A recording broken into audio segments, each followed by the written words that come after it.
తర్వాత return train అదేమో రాత్రి 9:55. నేను ట్రైన్ ఎక్కడ ఉంటుంది కదా అనుకుని ప్లాట్ఫామ్ చివరికి పోయాను. చివరికి పోతే ఆ చివరి లేదు, ఆ చివరి పెట్టాడు. మళ్ళీ అక్కడి నుంచి దేవుడు అంటూ నడుచుకుంటూ వెళ్ళి ఆ ప్లాట్ఫామ్ మీద అక్కడ ఎక్కి చేసినప్పటికి ఆయాసం కప్పమాకి వెళ్ళిపోద్దేమో అని కంగారు. 9:30 అయిపోయింది అప్పటికే. వెళ్ళిపోద్దేమో అని 5 నిమిషాలు పట్టింది ఆ చివరి నుంచి అలా తిరిగి వచ్చేటప్పటికి. సరే అని వెళ్ళి ఆ సీట్ అది ఎత్తుక్కొని ఎక్కి కూర్చున్నాను. కూర్చున్న తర్వాత నా ఎదురుగా మహారాష్ట్ర వాళ్ళు నన్ను ఊరించడానికి అన్నట్టు చపాతీలు తెచ్చుకుని ఆళ్ళు తింటున్నారు. ఏంట్రా బాబు చపాతీలు అంటున్నారు కదా అని చాలా బాగున్నాను. సరే ఎంత చేసినా కానీ ట్రైన్ అంతా ఖాళీ, అంత తిప్పి కొడుకు 150 మంది ఉంటారేమో అక్కడి నుంచి విశాఖపట్నం వరకు కూడా. అంతా ఖాళీ, దెయ్యాలు పడిన అంటారు కదా, అలా అయిపోయింది అనమాట. అంతా ఖాళీ, ఎవరి కాళ్ళు పడుకోవడమే, ఇంకా హ్యాపీగా పడుకున్నారు. చూడు చూడు చూడు చూడు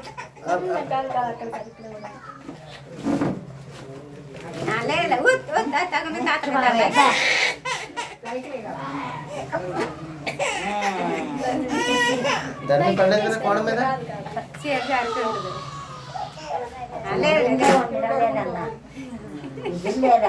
సరే కనుక అలాగా ప్రయాణం జరిగింది. వెళ్ళేటప్పుడు వచ్చేటప్పుడు కూడా దేవుడు తీసుకొచ్చాడు. ఇక్కడికి వచ్చినప్పుడు ఉదయం 7:30 అయిపోయింది, 7:30 8 అయిపోయింది, 8 అయిపోయింది. 6 గంటలకు రావాల్సిన ట్రైన్ 2 గంటలు లేటు. అలాగా మొత్తం మీద దేవుడు బట్టి చేరుకున్నాను గృహానికి.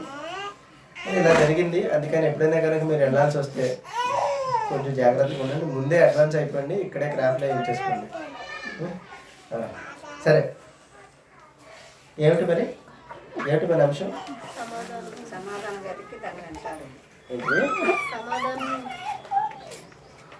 సమాధానం అంటే ఏమిటి?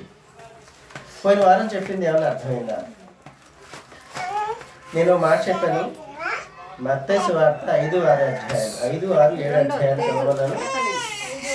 5, 6 చదివారా మరి? మత్తయి సువార్త 5, 6 అధ్యాయాలు చదివారా? నిన్న మొన్న ఆదివారం ఒక మాట చెప్పాను. అదేమిటంటే వేషధారణ అనే మాట చెప్పాను.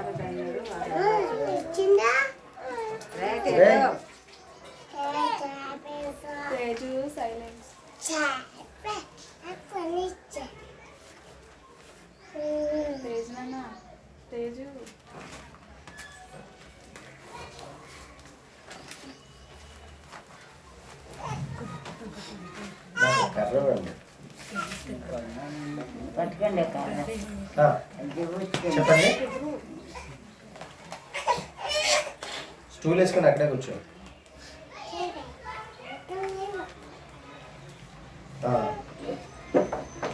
ఎందుకు చదవమన్నాను నేను 2 అధ్యాయాలు?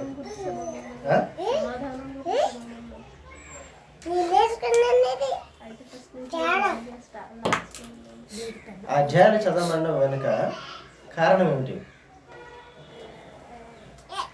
సరే పోనీ చదవమన్నాను కదా, చదివారా? ఏమిటి మరి చదివిన దాంట్లోంచి 2 ముక్కలు చెప్పండి. మళ్ళీ మొదటి 2 ముక్కలు చదివే సమాధాన పరచువారు ధన్యులు అయితే నేను చెప్పకండి. ఏం చదివారో చెప్పండి. నేను ఎందుకు చదవమన్నానంటే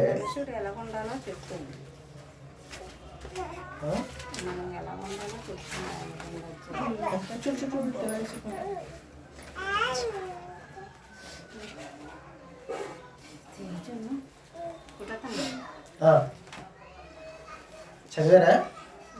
చదివితే ఏమిటి అందులోంచి ఆ సారాంశం?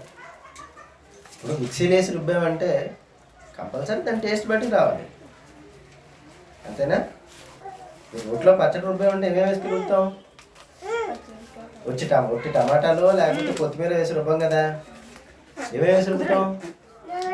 దానికి తాలింపు అవి ఇవి గోల్డెన్ వేసి కలిపి మొత్తం కలిపి ఒకటే రుబ్బితే అప్పుడు పచ్చడి టేస్ట్ కనిపిస్తుంది. అలా కాకుండా ఉట్టి టమాటాలే వేసి ఒట్టి కొత్తిమీర వేసి రుబ్బేసాం అనుకోండి, ఏమవుతుంది? అమ్మా దానికి తాలింపు పెట్టాలి, దాంట్లో కాస్త నూనె పోయాలి, కొంచెం చింతపండు వేయాలి, ఉప్పు వేయాలి, పచ్చిమిరపకాయలు వేయాలి, ఏవో మొత్తం మీద వేస్తేనే తప్ప దానిగా రుచి రాదు. అలాగే దేవుని వాక్యాన్ని చదవమన్నప్పుడు అంత కష్టం ఎందుకు పడట్లేదు, అంత ప్రయాసం ఎందుకు పడట్లేదు? టమాటా పచ్చడి చేసుకోవడానికి అయితే మంచి ఇంట్రెస్ట్ చేసుకుంటాం, బాగుంది. లేదు ఇంకేదో అంటే దానికోసం కష్టపడి తయారు చేసుకుంటాం, వెరీ గుడ్, నేను వద్దనట్లేదు. కానీ ఎందుకు చదవలేదు అంటున్నాను నేను. అలాగే అన్ని విషయాలు క్రోడీకరించుకొని ఆ అధ్యాయంలో ఉన్న విషయాన్ని చెప్పమన్నాను నేను. అన్ని విషయాలు క్రోడీకరించుకొని అన్నిటినీ కలిపి ఒక చోటకి చేర్చి ఒక వంటకాన్ని తయారు చేసినట్లుగా అందులో ఉన్న సంభాషణ ఏమిటో 2 ముక్కల్లో చెప్పమంటున్నాను నేను. పెద్ద కష్టపడమనట్లేదు, 2 ముక్కల్లో చెప్పమన్నాను. 2 ముక్కల్లో చెప్పమంటే మనిషి బ్రతుకుట కొరకు అంటుంది, ఇంకా గొడవ ఉండదు అలా అనేస్తే. ఎందుకు చదవమన్నాను నేను చెప్పున్నదేమనగా అనే మాటను గుర్తు చేసి చదవమన్నాను. నేను ఏం చెప్తున్నానంటే, ఇప్పటి వరకు మీరు ప్రవక్తల ప్రవచనాల్ని, ధర్మశాస్త్రాన్ని మీరు విన్నారు, మీరు ఆచరించారు, చేశారు, ఓకే. అయితే ఇప్పుడు నేను చెప్పేది ఏమిటంటే అని ప్రభువు చెప్పడంలో ఆ అంతరం ఏమిటో కనుక్కొని చదవమన్నాను నేను. కానీ ఆ పని మాత్రం మీరు చేయలేదు. ఏం చదివావు? చదివాను అన్నప్పుడు నువ్వే సమాధానం చెప్పాలి. ఏం చదివావు? ఎలా ఉండాలి మనిషి? చదివావు కదా, ఎలా ఉండాలో చెప్పాడు. నా ఇది ఎలా ఉండాలని చెప్పాడు?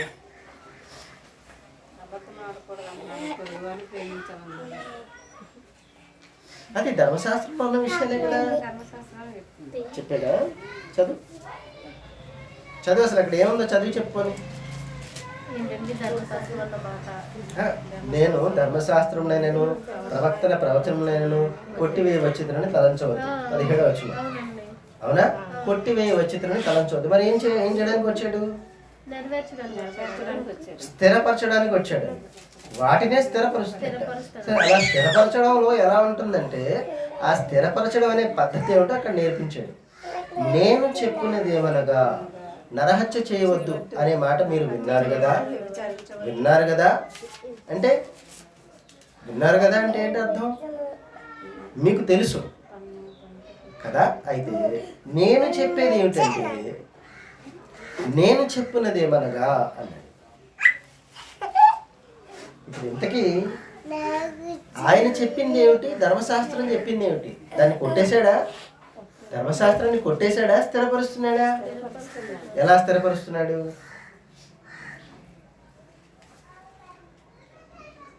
ఎలా స్థిరపరిచాడు?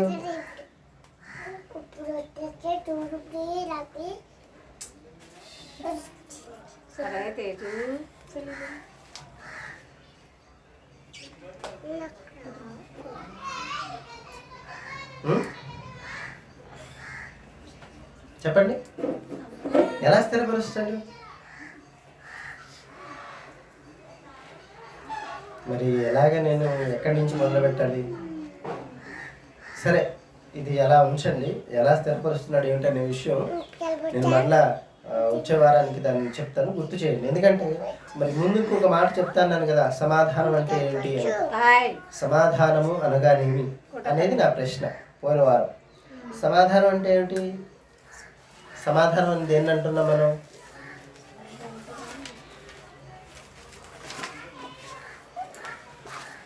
మనం పాత నిబంధన గ్రంథం అంతా చూస్తే సమాధానం అనే మాట చాలాసార్లు కనిపిస్తుంది. సమాధానము, శాంతి 2 మాటలు ఉంటాయి. యెహోవాను శాంతిపరచుటకు మేమును వత్తుము అని ఒక పట్టణపు వారు యూదా వారితోనూ ఇశ్రాయేల్ వారితోనూ చెప్పుదురు అని జకర్యా గ్రంథంలో కనిపిస్తుంది. ఇశ్రాయేల్ వారితోనూ యూదా వారితోనూ చెప్తారని అక్కడ కనిపిస్తుంది. అలాగే మలాకీ గ్రంథంలో యెహోవాను శాంతిపరచాలి అని కనిపిస్తుంది. అలాగే కీర్తన గ్రంథంలో అయితే యెహోవా నీ సమాధానము మా మీద నుండుగాక అని కనిపిస్తుంది. అలా ఇంకా వెనక్కి వెళ్ళి మనం దినవృత్తాంతాలు, రాజులు, అలాగే చరిత్ర గ్రంథాలు ఆదికాండం నుంచి చూసుకుంటూ వస్తే సమాధానం అనే మాట అడిగిన ప్రశ్నకి సమాధానం చెప్పడం కాదు. ఒక రాజు ఉగ్రుడై ఉంటే ఆ ఉగ్రుడైన రాజుతో సమాధానపడటం అనే అర్థంతో బైబిల్ గ్రంథం నిండా వాడబడింది. పాత నిబంధన గ్రంథం అంతా కూడా ఆ ప్రకారం వాడుతుంది. అలా సమాధానపరచడం లేక సమాధానపడటం, ఈ మాటలు చాలా జటిలమైనటువంటివి, సున్నితంగా కనబడుతూ చాలా క్లిష్టమైనటువంటి పరిస్థితులు నిలబెడుతుంటాయి. ఇలా ఈ సమాధానం అనే మాట ఒక స్థాయిలో మనం అనుకునేట్టుగా కనబడుతున్నప్పటికీ వాస్తవంగా ఏమిటంటే దేవుడు ఉగ్రుడై ఉండగా ఆయనను సమాధానపరచుకోవాలి అనేదే బైబిల్ గ్రంథం మనకి నేర్పిస్తున్న ఒక అల్టిమేట్గా ఒక ఫైనల్ అర్థం అన్నమాట. అది దేవుణ్ణి సమాధానపరచుకోవాలి. రాజుని సమాధానపరచుకుంటే ప్రాణం నిలబడుతుంది కొంతకాలం, దేవుణ్ణి సమాధానపరచుకుంటే ఏంటది? దేవుణ్ణి సమాధానపరచుకుంటే, రాజుని సమాధానపరచుకుంటే కొంతకాలం బ్రతుకుతాం, ఆయుష్కాలం బ్రతుకుతాం. ఆయుష్కాలం తీరిపోయిన తర్వాత కూడా బ్రతకాలంటే దేవుణ్ణి సమాధానపరచుకోవాలి. అదే ఈ కీర్తన భాగంలో మనం చెప్పుకున్నది. అనేక దినములు బ్రతుకు కోరువాడు ఎవడైనా ఉన్నాడా? ఉంటే వాడు ఏం చేయాలట? సమాధానమును వెదికి వెంటాడాలి. వెతకాలి, వెంటాడాలి. వెతుకుతున్నాం అనేటప్పటికి అర్థం ఏంటి? అది మనకు అందుబాటులో లేదు. అందుబాటులో లేని దాన్ని వెతకాలి. ముందు మనకు అనుకూలంగా లేదు, దాన్ని వెతికి కనుగొనాలి. అది ఏమిటో తెలుసుకోవాలి, అది ఎక్కడ ఉంటుందో కనుగొనాలి. ఉదాహరణకి ఒక పిల్లాడు తప్పిపోయాడు అంటే ఏం చేస్తారు? ఏమని వెతుకుతావు? ఆ వీధి ఈ వీధి 4 వీధులు వెతుకొస్తావా? అయినా కనబడలేదు, ఏం చేస్తావు? ఇప్పుడు అంటే ఫొటోస్ అవి వచ్చాయి కాబట్టి ఫోటో చూపిస్తాం. ఒక ఆటో వెనకాల ఫ్లెక్స్ కట్టేసి ఈడు ఎక్కడన్నా కనబడితే మాకు ఫోన్ చేయండి అని ఫోన్ నెంబర్ వెనకాల రాసి అనౌన్స్మెంట్ చేసుకుంటూ వెళ్ళిపోతాం. లేకపోతే ఒక పేపర్లో ప్రకటనిస్తాం, లేకపోతే ఇంకేదో చేస్తాం. లేదు, అలాంటప్పుడు ఏం చేస్తామంటే, మా పిల్లాడు ఒక కాలు వంకర, ఎత్తుపళ్ళు, అవునా, ఏవో చెప్తావు కదా. ఇంటిలోంచి అది ఇంటి దగ్గర తప్పిపోయినప్పుడు కాకి నిక్కరు, నల్ల షర్టు వేసుకొని ఉన్నాడు, చామన ఛాయగా ఉంటాడు, చెవుల వరకు జుట్టు వేలాడుతుంటుంది, ముక్కులోంచి ఒక ఏవో చెప్తావు కదా. ఇవన్నీ ఈ వర్ణనంతా చెబుతూ అలాంటి వాడు ఎవడైనా కనబడితే నాకు కొంచెం ఆ వివరాలు చెప్పండి బాబు అని ఆ వీధుల్లో చెప్పుకుంటూ పెడతావు కదా. సో ఇక్కడ వెతకడం అనే పనిలో కొన్ని లక్షణాలతో కూడిన నీ బిడ్డను వెతుక్కోవడానికి, నీ బిడ్డను కనుగొనడానికి నువ్వు ఎలా ప్రయాసపడుతున్నావో, సమాధానమును వెతకడం అనే మాట కూడా అదే అర్థంతో ఉంది. అంటే అది నీకు అందుబాటులో లేదు. అందుబాటులో లేదు కనుక దాన్ని వెతకాలి. దాన్ని వెతకాలంటే అది ఎక్కడుంటుందో అక్కడికి వెళ్ళాలి, కానీ లేని చోటకు వెళ్ళి సమాధానాన్ని వెతికితే వస్తుందా? అవునా? సమాధానం ఎక్కడుంటుందో అక్కడికి వెళ్ళాలి, అక్కడికి వెళ్ళి దాన్ని వెతుక్కోవాలి. ఎక్కడ పడితే అక్కడ వెతికితే సమాధానం దొరకదు. సాధారణంగా సంఘాలలో ఏం చెప్తున్నారంటే ఈ విషయాన్ని, సమాధానం అంటే భార్యాభర్త దెబ్బలాడుతున్నారు, లేకపోతే కుటుంబంలో ఏ ఇద్దరి మధ్యలో తగాదా వచ్చింది, అన్నదమ్ముల మధ్యనో, తండ్రి కొడుకుల మధ్యనో, తల్లి కూతుర్ల మధ్యనో ఎవరి దగ్గర గొడవ వచ్చింది, ఆ గొడవని పరుస్తున్నాం అనే భావంలో ఉండిపోతున్నారు తప్ప వాస్తవమైనటువంటి సమాధానాన్ని భూమి మీద ప్రకటించాల్సిన బాధ్యత ఎవరు బైబిల్ గ్రంథం చేతపట్టుకున్నారో వారి మీద ఉందనే విషయాన్ని విస్మరిస్తున్నారు. సమాధానము భూమి మీద స్థాయిలో చూస్తే ఒకలా ఉంటుంది, పరలోకం నుంచి చూస్తే, పరలోకపు స్థాయిలో చూస్తే ఇంకొకలా ఉంటుంది. ఇప్పుడు మనం 2 స్థాయిల్లోనూ దాన్ని చూడాలి. ఒకటి భూమి మీద స్థాయిలో చూడాలి, రెండవది పరలోక సంబంధమైన స్థాయిలో కూడా చూడాలి. భూమి మీద స్థాయిలో చూస్తే ఆదాము దేవుని ఉగ్రతను సంపాదించుకున్నాడు తప్ప దేవుని కృపను మిగిల్చుకోలేకపోయాడు. ఇక్కడ మిగిల్చుకోలేకపోయాడు అనే మాట ఎందుకు వాడానంటే, పొందుకోలేకపోయాడు అనడం అది మనకు వర్తిస్తుంది. మిగిల్చుకోలేకపోయాడు, అతను నిలబెట్టుకోలేకపోయాడు అనడమే కరెక్ట్. ఇక్కడ ఆదాము దేవుని కృప శాశ్వతంగా ఆదాము మీద ఉండి అతను శాశ్వత కాలం తనతో కూడా సమానంగా ఉండాలని దేవుడు ఆదాముకి ఆయుష్ పెడితే దాన్ని మిగుల్చుకోలేకపోయాడు, దాన్ని నిలబెట్టుకోలేకపోయాడు ఆదాము. అప్పుడు దేవుడు ఆదాముని కనీసం క్షమించలేదు. అది మీరు గమనించారా? కనీసం క్షమించలేదు. ఎందుకు క్షమించలేదంటారు? ఎన్నోసార్లు విన్నారు కదా ఇలాంటివి.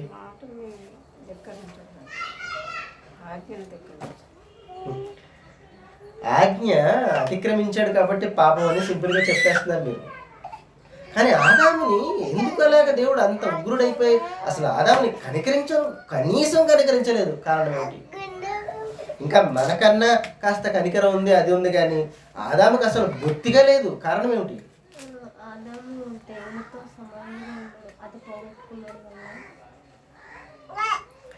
ఆదాము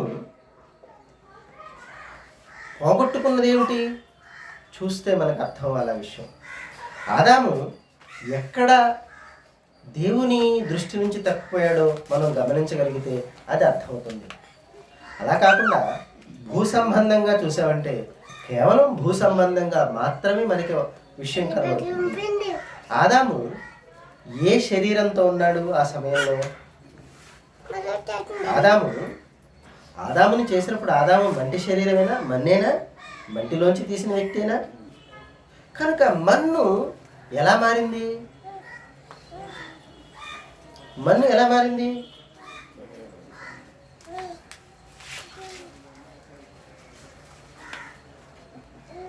దేవుడు నేల మంటితో నరుని నిర్మించి వారి నాసికారంధ్రములలో జీవవాయువును ఊదగా నరుడు జీవాత్మ. వాయువును ఊదగా నరుడు జీవాత్మ అయ్యాడు. ఓకే, జీవాత్మ అయ్యాడు, జీవిస్తున్న వ్యక్తి అయ్యాడు. ఇప్పుడు వ్యక్తిని ఆత్మ అంటున్నాడు ఇక్కడ. సరే, వ్యక్తి అయ్యాడు. వ్యక్తి అయిన తర్వాత ఈ వ్యక్తి ఎలా ఉండాలని దేవుడు చేశాడు? ఎలాంటి సౌందర్యంతో ఉన్నాడు ఆదాము? ఎంత దేవుని సారూప్యాన్ని కలిగి ఉన్నాడు? ఎంత దేవుని పోలికలో ఉన్నాడు? ఇలాంటి విషయాలన్నీ చూస్తే మనకు అర్థమవుతుంది ఆ ఉగ్రత దేవుడు ఎందుకు కుమ్మరించాల్సి వచ్చింది. దేవుడు తనతో సమానంగా తన పోలిక ఏమిటో ఆ పోలికలోనే ఆదాముని చేసేది. తన పోలిక ఏమిటి? దేవుని పోలిక ఏమిటి? ఎలా ఉండటం? దేవుని పోలిక అంటే ఏమిటి? 2 కళ్ళు, ముక్కు, కాళ్ళు, చేతులు ఉంటాయనా? మరి ఏమిటి దేవుని పోలిక? దేంట్లో చూస్తున్నాం అంటే ఆ 1వ అధ్యాయంలో ఉంది కదండి, దేవుడు మన పోలిక చొప్పున మన స్వరూపమందు నరుని చేయుదుము అన్నాడు. కాబట్టి నరుడు దేవుని పోలిక అని చెప్పేసుకుందామా? ఏమిటి దేవుని పోలిక?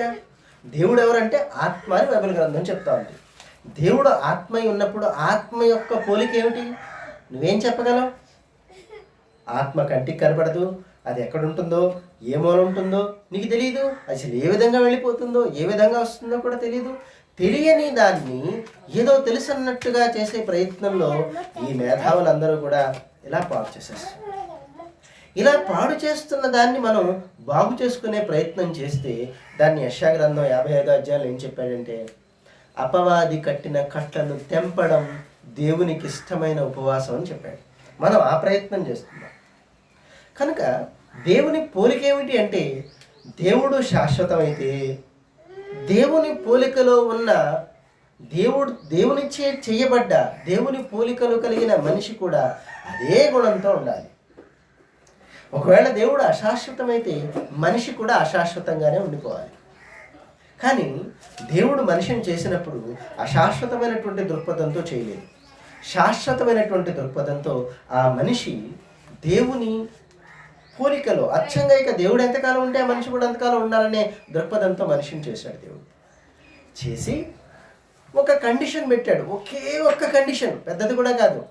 అదామా, నువ్వు ఈ తోటను కాయి, ఆ పండు తిను.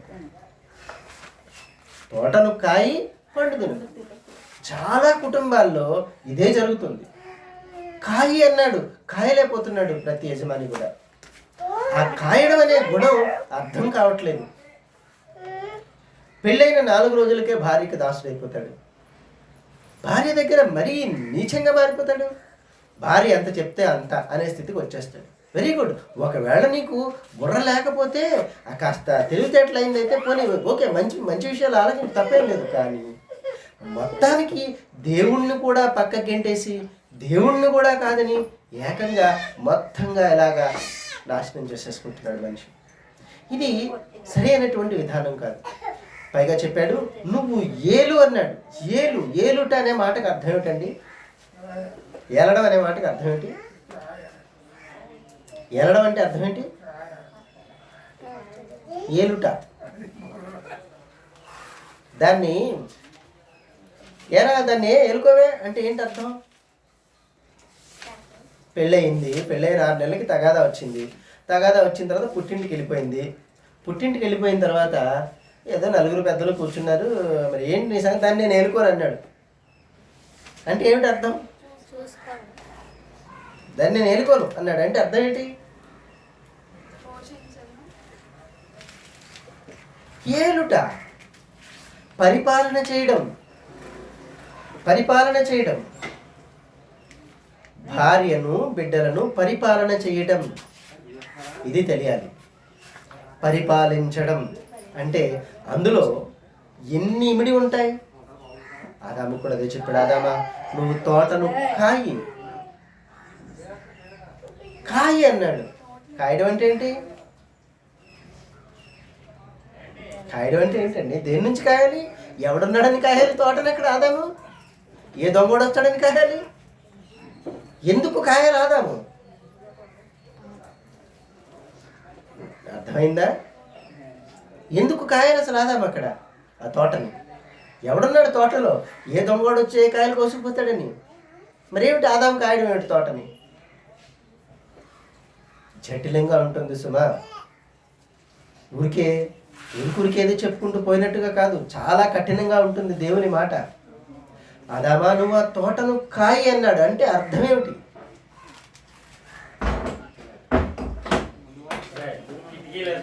రాత్రిపూట కొంతమంది ధనవంతులు తమ ఇళ్లకు, వ్యాపార సంస్థలకు, ఆఫీసులకు, వాటికి రాత్రిపూట వాచ్మెన్స్ని పెట్టుకుంటారు. అంటే కాపలాదారులు. దేనికి వాళ్ళు కాపలా కాయటం?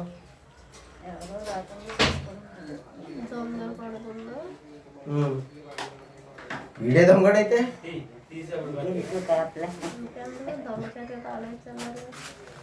దేనికి ఆ కాపలా చేస్తారు వాళ్ళు? ఆ కాపలాకి ఎందుకు ఉంటారు? తెల్లవాళ్ళు మెలకువగా ఉండి నైట్ డ్యూటీ అదే. రాత్రిపూట అంతా కాపలా కాసి తెల్లారి అప్పచెప్పి వెళ్ళిపోవాలి వాళ్ళు వచ్చేటప్పటికి. సో ఈ అప్పచెప్పే లోపు ఏదన్నా జరిగితే దానికి బాధ్యుడు ఎవరు? ఎవరు కాపలాదారో అతడే బాధ్యుడవుతాడు. కనుక ఆ కాపలాదారుని కాయి అని దేవుడు అక్కడ ఆదాముని ఆ కాపలాదారు స్థానంలో పెడితే, ఈ కాపలాదారు కాపు కాయాలి. దేని నుంచి?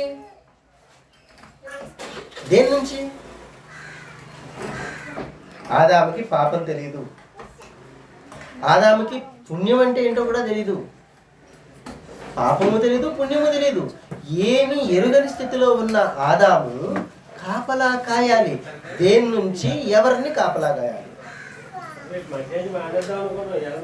గమనిస్తున్నారా? ఇలా ఒక పద్ధతి బైబిల్ గ్రంథంలో మనకి దేవుడు నేర్పిస్తున్నారు. ఆదాము కాపు కాయవలసింది ఎవరినంటే తన భార్యను కాచుకోవాలి.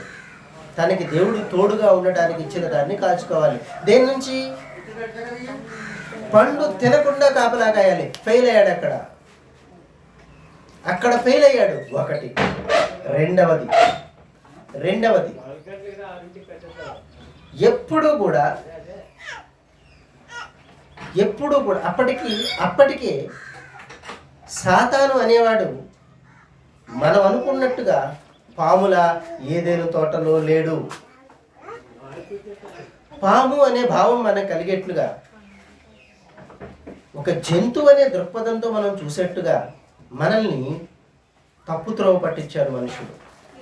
కనుక జంతువుల అభిప్రాయంలో చూస్తున్నాం తప్ప దేవుని అభిప్రాయంలోంచి, దేవుని మనసెరిగినటువంటి పద్ధతిలోంచి బైబిల్ గ్రంథంలో మనం ఆ సంగతిని చదవలేకపోతున్నాం. ఆదికాండం 3:1 చూస్తే దేవుడైన యెహోవా చేసిన సమస్త భూజంతువులలో అనే మాట అక్కడ కనిపిస్తుంది.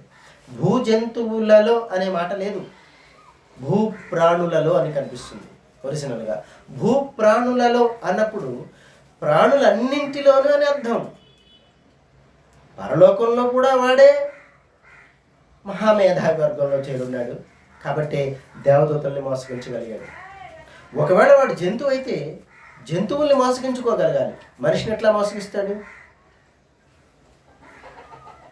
ఇలా కొన్ని తప్పుడు అభిప్రాయాల్ని మనం కలిగి ఉండి తప్పు భావాలతో బైబిల్ గ్రంథం చదవటం వల్ల ఆ భావాలే మనసులో ఉండి అలాగే కనిపిస్తుంటాయి. కాబట్టి అక్కడ ఉన్నది జంతువు కాదు, అక్కడ ఉన్నది జంతువు కాదు. దేవుడైన యెహోవా చేసిన సృష్టిలో ఒక ప్రాణి, ప్రాణులలో ఒక ప్రాణి, మరొక ప్రాణి ఆదాము, మరొక ప్రాణి, అన్ని ప్రాణులే. కానీ ఏవేవి హైమోస్ట్గా ఉన్నాయో చూడండి, ఏవేవి శాశ్వతమైనవో చూడండి, ఏవేవి ఉన్నతమైనవో చూడండి. వాటి కంటే కూడా వీడు చాలా తెలివైనాడు కనుక మనిషిని కూడా మోసగించగలిగాడు. పరలోకంలో ఉన్న దూతల్ని కూడా మోసగించగలిగాడు. మోసగించే స్థాయిలో వాడున్నాడు. మోసపోయే స్థితిలో నువ్వెందుకున్నావు, నువ్వెందుకు మోసపోయావని ఆదామున వేళ దేవుడు శిక్షించాడు. నీకు చెప్పాను, నీకు అప్పగించిన ఆ ప్రాణ భారం నీది. నువ్వు భూమిని నిండించు, దాన్ని లోబరుచుకు, అంటే ఏలు, భూమి మీద ఉన్న సమస్త ప్రాణుల్ని ఏలు అని ఒక రాజరికం, కంటికి కనబడని ఒక కిరీటం ఆదాము తల మీద పెడితే ఆ కిరీటాన్ని, దేవుడే పెట్టిన కిరీటాన్ని సాతాను చేతికి అప్పగించాడు ఆదాము. అప్పుడు దేవుడు ఆదాముని ప్రేమించి ఒకటో రెండో దెబ్బలు కొట్టి వదిలేయాలా, ప్రాణమే తీసేయాలా? అదే న్యాయం. అందుకే ఆదాముకి పాప క్షమాపణే లేదు, ఆదాముకి పాప క్షమాపణే లేకుండా పోయింది. కానీ ఆదాము పాపం చేసిన దేవుడిచ్చిన వాగ్దానం మీరు భూమిని నిండించండి, లోబరుచుకోండి అన్నప్పుడు ఆదాము పాపం చేశాడు కనుక ఆదాముని అక్కడి నుంచి తీసేసి ఆదాముని అవన్నీ తుడిచేసి వారి స్థానంలో మళ్ళా కొత్త వాళ్ళని పెట్టి చేసుకోవచ్చు కదా అంటే దేవుడు మాట తప్పే రకం కాదు. దేవుడు ఆది నుంచి ఏది చెప్పాడో ఆ చెప్పింది తూచా తప్పకుండా చేయడం ఆయన పద్ధతి. ఒక్కసారి చేస్తాడు, మళ్ళా చెయ్యడు. కావాలంటే మీరు అంతరించిపోతున్న అనేక జాతులు చూడండి, పక్షి జాతులు కానీ, కీటకాలు కానీ, భూ జంతువుల్లో కానివ్వండి, రకరకాలైనటువంటి జాతుల్లో ఎన్నో అంతరించిపోతున్నాయి అవన్నీ కూడా. ఏమిటంటే ఒకసారి ఏదైనా ఒక జాతి అంతరించిపోయిందంటే ఇక మళ్ళా దాన్ని ఉత్పత్తి చేయడం మనిషి వల్ల కాదు. అలా దేవుడు సృజించిన వాటిలో ఎన్నో అంతరించిపోయాయి.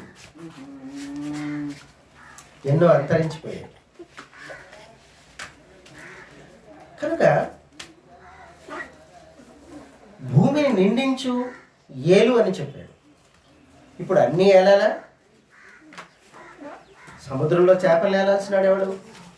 భూమి మీద జంతువులు ఏలాల్సినాడు ఎవడు? అందుకే ఒక జంతువు దగ్గరకు వస్తే దానికి ఒక పేరు పెట్టాడు, ఒక కీటకం దగ్గరకు వస్తే దానికి ఒక పేరు పెట్టాడు, ఒక ఎగురుతూ ఒక పక్షి దగ్గరకు వస్తే దానికి ఒక పేరు పెట్టాడు. ఇలా వాటికి పేర్లు పెట్టింది ఎవరు? ఆదాం పేర్లు పెట్టినవే వాటికి కలిగాయని దేవుడు చెప్పాడు. అంటే ఏ స్థాయిలో దేవుడు ఆదామును పెట్టాడు? తాను పెట్టగలిగిన పేరు ఆదాము పెట్టేట్టుగా ఆదాముని సిద్ధపరిచాడు. అప్పుడు ఆదాము ఎవరి స్థానంలో ఉన్నాడు? దేవుని స్థానంలో ఉన్న ఆదాము, దేవుని మహాకృపను అనుభవిస్తున్నటువంటి ఆదాము, దేవుని ఆజ్ఞను తప్పిన కారణం చేత కాయి అన్న మాటను, ఏలు అన్న మాటను పెడచెవిన పెట్టిన కారణం చేత దేనికో ఏ ఆశకో లోబడి జీవితాన్ని నాశనం చేసుకున్న కారణంగా ఆదాముకి ఇక పాప క్షమాపణే లేకుండా ఆదాముని సర్వనాశనం చేసేసాడు. అక్కడ సర్వనాశనం ఈజ్ ఈక్వల్ టు అక్కడికి మనకి కనపడేది మరణం, కానీ శాశ్వతమైనటువంటి నరకాగ్నిగుండం ఆదాము కోసం దేవుడు సిద్ధపరిచాడు.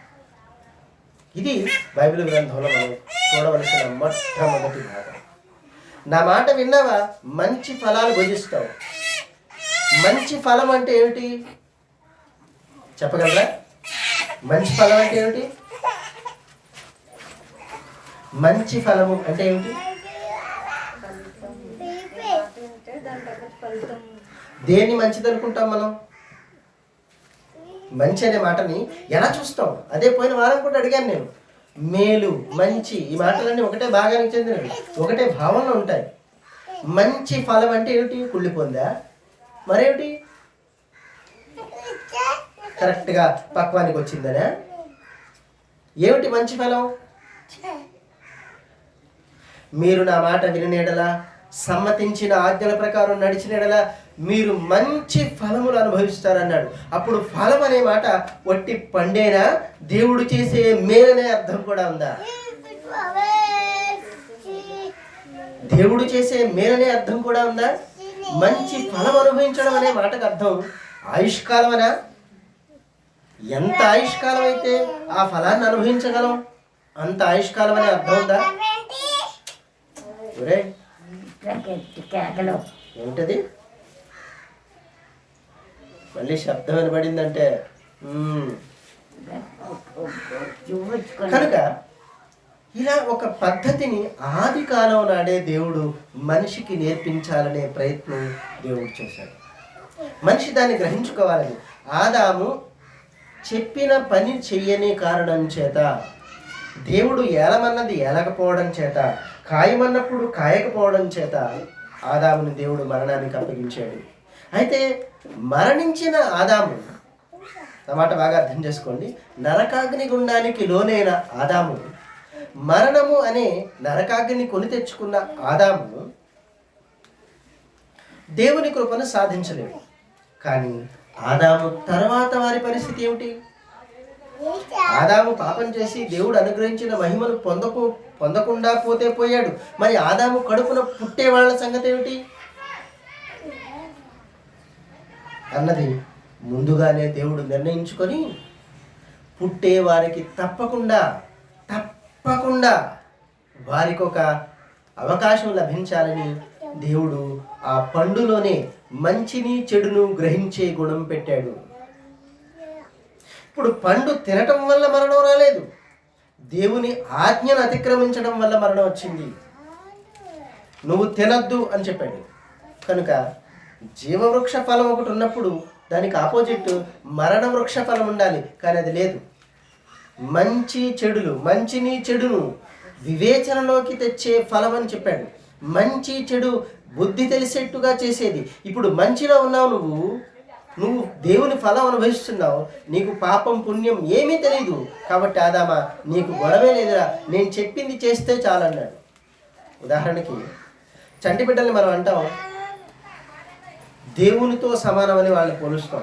ఏమిటి వాళ్ళు దేవునితో సమానం? చంటి బిడ్డలంటే ఏం చూసావేమిటి? ఏం చూసావు వాళ్ళని? ఎందుకు తెలీదు? 6 నెలలు ప్రాయం వచ్చేటప్పటికి నాదేని లాక్కోవడం తెలుస్తుందిగా. మరేం తెలియలేదు వాళ్ళకి. ఇప్పుడు పుట్టే పిల్లలు ఇంకా ఘోరం. 2వ నెలకే మొదలెట్టేస్తున్నారు గోల. ఏదైనా కనబడితే చాలు లాగేసుకోవడం, ఇది నాదంటున్నారండి. నాది అనే భావం అప్పుడే మొదలెట్టేస్తున్నారు. కనుక ఎందుకని పోలుస్తామంటే ఆ స్థాయి, వాళ్ళున్న స్థితిగతుల్ని మనతో పోల్చుకొని మాట్లాడుతున్నాం. మనం చేస్తున్నట్టుగా కుట్రలు, కుతంత్రాలు, ఈ దుర్బుద్ధులు, అబద్ధాలు, మోసాలు వాళ్ళకి లేవు. వాళ్ళకి తెలిసింది ఒకే ఒకటి, ఆకలేస్తే ఏడవడం, కడుపు నిండితే కాముగా పడుకోవడం. ఏదో కాసేపు కాళ్ళు చేతులు ఊపడం, ఊపిన తర్వాత అలసిపోయి నిద్రపోవడం, మళ్ళీ లేచాక కేరం అంటే ఏదో తిత్తు నోట్లో పడేస్తే అలాగా పడుకోవడం. ఇంతే తెలిసింది తప్ప రెండోది వాళ్ళకి తెలియదు. అలా తెలియని మనిషి కూడా, అలా తెలియని బిడ్డ కూడా మరణిస్తున్నాడు. మరి వాడి పరిస్థితి ఏమిటి? ఇదంతా చాలా పెద్ద లోతైన అధ్యయనం. ఈ అధ్యయనం అంతా మన బుర్రకెక్కదు. కనుక దేవుని ఉగ్రతను సంపాదించుకున్న మనిషిని, ఏ దేవుడైతే ఉగ్రుడై మనిషిని నాశనం కావాలని శపించాడో, ఇప్పుడు ఆ శాపానికి విరుగుడు విమోచనం అందించాల్సింది ఎవరు? ఎదురట కమండలంలోంచి నీళ్లు తీసి కొట్టగానే బూడిదైపోయాడు. ఇప్పుడు ఆడిని తిరిగి బూడిద నుంచి మళ్ళా మనిషిగా చేయాల్సింది ఎవడు? ఆ కొట్టినోడే చేయాలి, ఇంకెవడో చేయలేడు దాన్ని. ఎందుకంటే ఆడిని బూడిద చేయగలిగే సామర్థ్యం ఉన్నప్పుడు వాడిని తిరిగి బ్రతికించగల సామర్థ్యం కూడా వీడికి ఉండాలి. అందుకే మనకి కథల్లో చాలా సంగతులు అలా నేర్పిస్తారు. కనుక ఆ శక్తి సామర్థ్యాలు కలిగిన దేవుడే శపించినప్పటికీ తిరిగి ఆ శాపం నుంచి అతని తరువాత తరం బయటపడటానికి ఒక మార్గం చూపించాడు. ఆ మార్గం మొట్టమొదట కనుగొన్న వ్యక్తి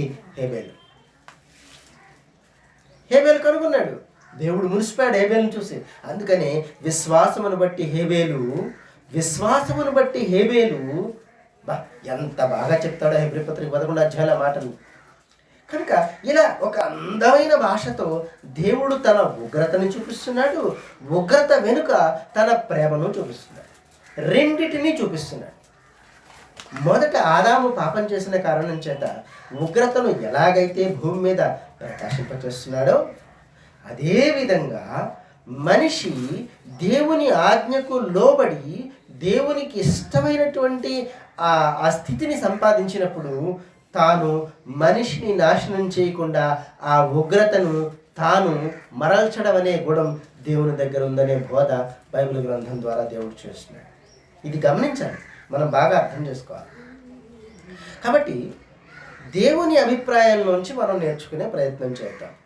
ఇప్పుడు సమాధానము వెంటాడు అంటే ఆదాము, తర్వాత కయీను, తర్వాత ఏశావు, వీళ్ళు ముగ్గురు వెతికారు.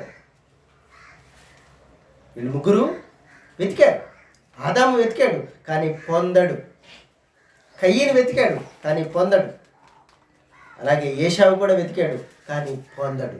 కారణం ఏమిటి? తెలిసి చేసిన కారణం అది. తెలియక చేస్తే వేరే విషయం. తెలిసి చేసామా తప్పకుండా ఇంకంతటితో పోవటమే. దేవుని కృప మళ్ళా మన మీద నిలిచి ఉండదు. తెలియకుండా చేస్తే దేవుడు క్షమిస్తాడు, అవకాశం మాత్రం ఇస్తున్నాడు. అందుకే 1 యోహాను పత్రిక 5వ అధ్యాయంలో ఆఖరిలోకి వచ్చేటప్పటికి మరణకరమైన పాపము కలదు. ఒకని సహోదరుడు మరణకరము కాని పాపము చేయటం చూసి వారి కొరకు ప్రార్థన చేస్తే దేవుడు ఆ మరణకరము కాని పాపము నుండి వారిని విడిపించింది. అయితే మరణకరమైన పాపము కలదు, దాని కొరకు వేడుకొనవలనని నేను మీతో చెప్పటలేదు అని చెప్పి. కనుక మరణకరము కాని పాపం రెండు విధాలుగా ఉంది. మరణకరం కానిది ఏంటంటే అవగాహన లేక చేసేది, తెలియక చేసేది.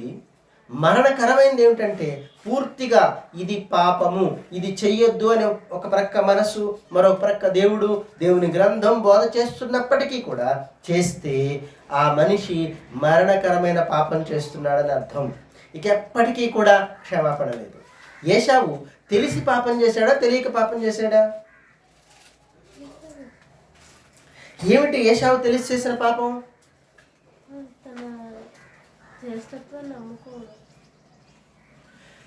ఏదైతే దేవుని వాగ్దానం నెరవేర్చడానికి జ్యేష్ఠుడనే వాడిని ఒకడిని నియమించాడో ఆ జ్యేష్ఠత్వాన్ని కక్కుర్తి కమ్మేసుకున్నాడు. ఒక పూట కూటికి జ్యేష్ఠత్వపు హక్కును అమ్ముకున్న భ్రష్టుడు అనే మాట ఏశావును గురించి రాయబడింది. కనుక అలా తెలిసి, పైగా అదేమిటంటే ఆ జ్యేష్ఠత్వపు హక్కు యాకోబు కడుపున కాదు పుట్టాల్సింది యేసుక్రీస్తు, ఏశావు కడుపున పుట్టాలి. రూల్ అది వద్దని యాకోబు దానికోసం వెంపర్లాడుతున్నాడు. యాకోబు వద్దని రిజెక్ట్ చేశాడు. ఇప్పుడు వద్దన్నవాడిని ఏం చేయాలి? వద్దు నాకు జ్యేష్ఠత్వం అన్న ఏశావుని ఏం చేయాలి? ఏం చేస్తే న్యాయంగా ఉంటుందో అదే చేశాడు. తర్వాత మారు మనస్సు పొందగోరి ఎంత రోదన చేశాడనట, ఎంత ఏడ్చాడనట దేవుడి దగ్గర. అయినా కూడా అవకాశం లేదు. వీడికి తెలుసు రాబోయే తరం రాబోయే తరాల్లో యేసుక్రీస్తు అనే ఒక రక్షకుడు నా కడుపున పుడతాడు అనే సంగతి వీడికి అన్నాడే తెలుసు. తెలిసిన వీడు పోగొట్టుకున్న కారణం చేత ఇక ఎప్పటికీ కూడా నీకు పాప క్షమాపణ లేదు. మన మధ్యకాలంలో ఈ పిల్లలు ప్రార్థన చేసుకోవడానికి ఒక గ్రూప్ ఒకటి క్రియేట్ చేసుకొని మధ్యాహ్నం లాక్డౌన్ పీరియడ్లో చేసుకుంటూ ఉంటే అందులో ఒక పాస్టర్ గారు ఏదో దగ్గర వాళ్ళకి తీసుకొచ్చి బోధ చేయించారు. ఏమిటా బోధ అంటే కయ్యను కూడా దేవుడు ఆశీర్వదించాడు అని. అంతేనా? ఏం ఆశీర్వదించట? కయ్యన్ని వాడిని చూసినవాడు ఎవడు చంపకూడదని ఆశీర్వదించట. వాడికి ఏదో పశువులు సంతలా ఇచ్చేట, అది ఆశీర్వాదం అట. మరి అంతటి దౌర్భాగ్యమైనటువంటి పరిస్థితులు ఉంటాయా? దేవుడు వాడిని ఎప్పటికీ కూడా కయ్యినా నీకు ఇంక దౌర్భాగ్యం బ్రతికేరా, నీకు ఇక పాపక్షమాపణే లేదురా అని అవేళే దేవుడు నిర్ణయిస్తే కాదు దేవుడు కయ్యన్ని ఆశీర్వదించాడు అని చెప్తున్నాడు అతను. మరి అప్పుడు ఎంత ఘోరమైన పరిస్థితి వస్తుంది సంఘానికి, గమనిస్తున్నారా? కాబట్టి దేవుడు ఉగ్రతను మాత్రం పొరపాటున కూడా చూపక మానడు. దేవుడు ఉగ్రుడై ఉన్నాడు అనే విషయాన్ని ఇక్కడ సమాధానం అనే మాట లోపల అంతర్లీనంగా దాగి ఉన్న విషయం. దేవుడు ఉగ్రుడై ఉన్నాడు. ఇప్పుడు సమాధాన పడాల్సింది ఎవరితో సమాధాన పడాలి? అంతే తప్ప ఇంట్లో గొడవ వచ్చిందని సమాధాన పడడానికి వెళ్ళలేదు. అందుకే ఇదే యేసు ప్రభువు అల్టిమేట్గా ఫైనల్గా చెప్పిన మాటలు ఇది. చూడండి, లోకాసు వార్త 12:34 మత్తయి సువార్త 10 అది చదవండి ఒకసారి చూడండి. 14:32 లోకాసు వార్త 14:32 శక్తి లేని ఎడల అతడు ఇంకను దూరముగా ఉన్నప్పుడే రాయబారము పంపి సమాధానము చేసుకొని చూచును కదా.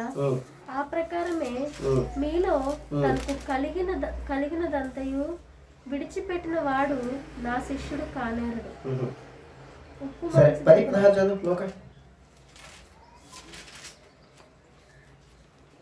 నా మాట వినువాడు నా మాటను వినుడు, మీ మాట వినువాడు నా మాట వినుడు.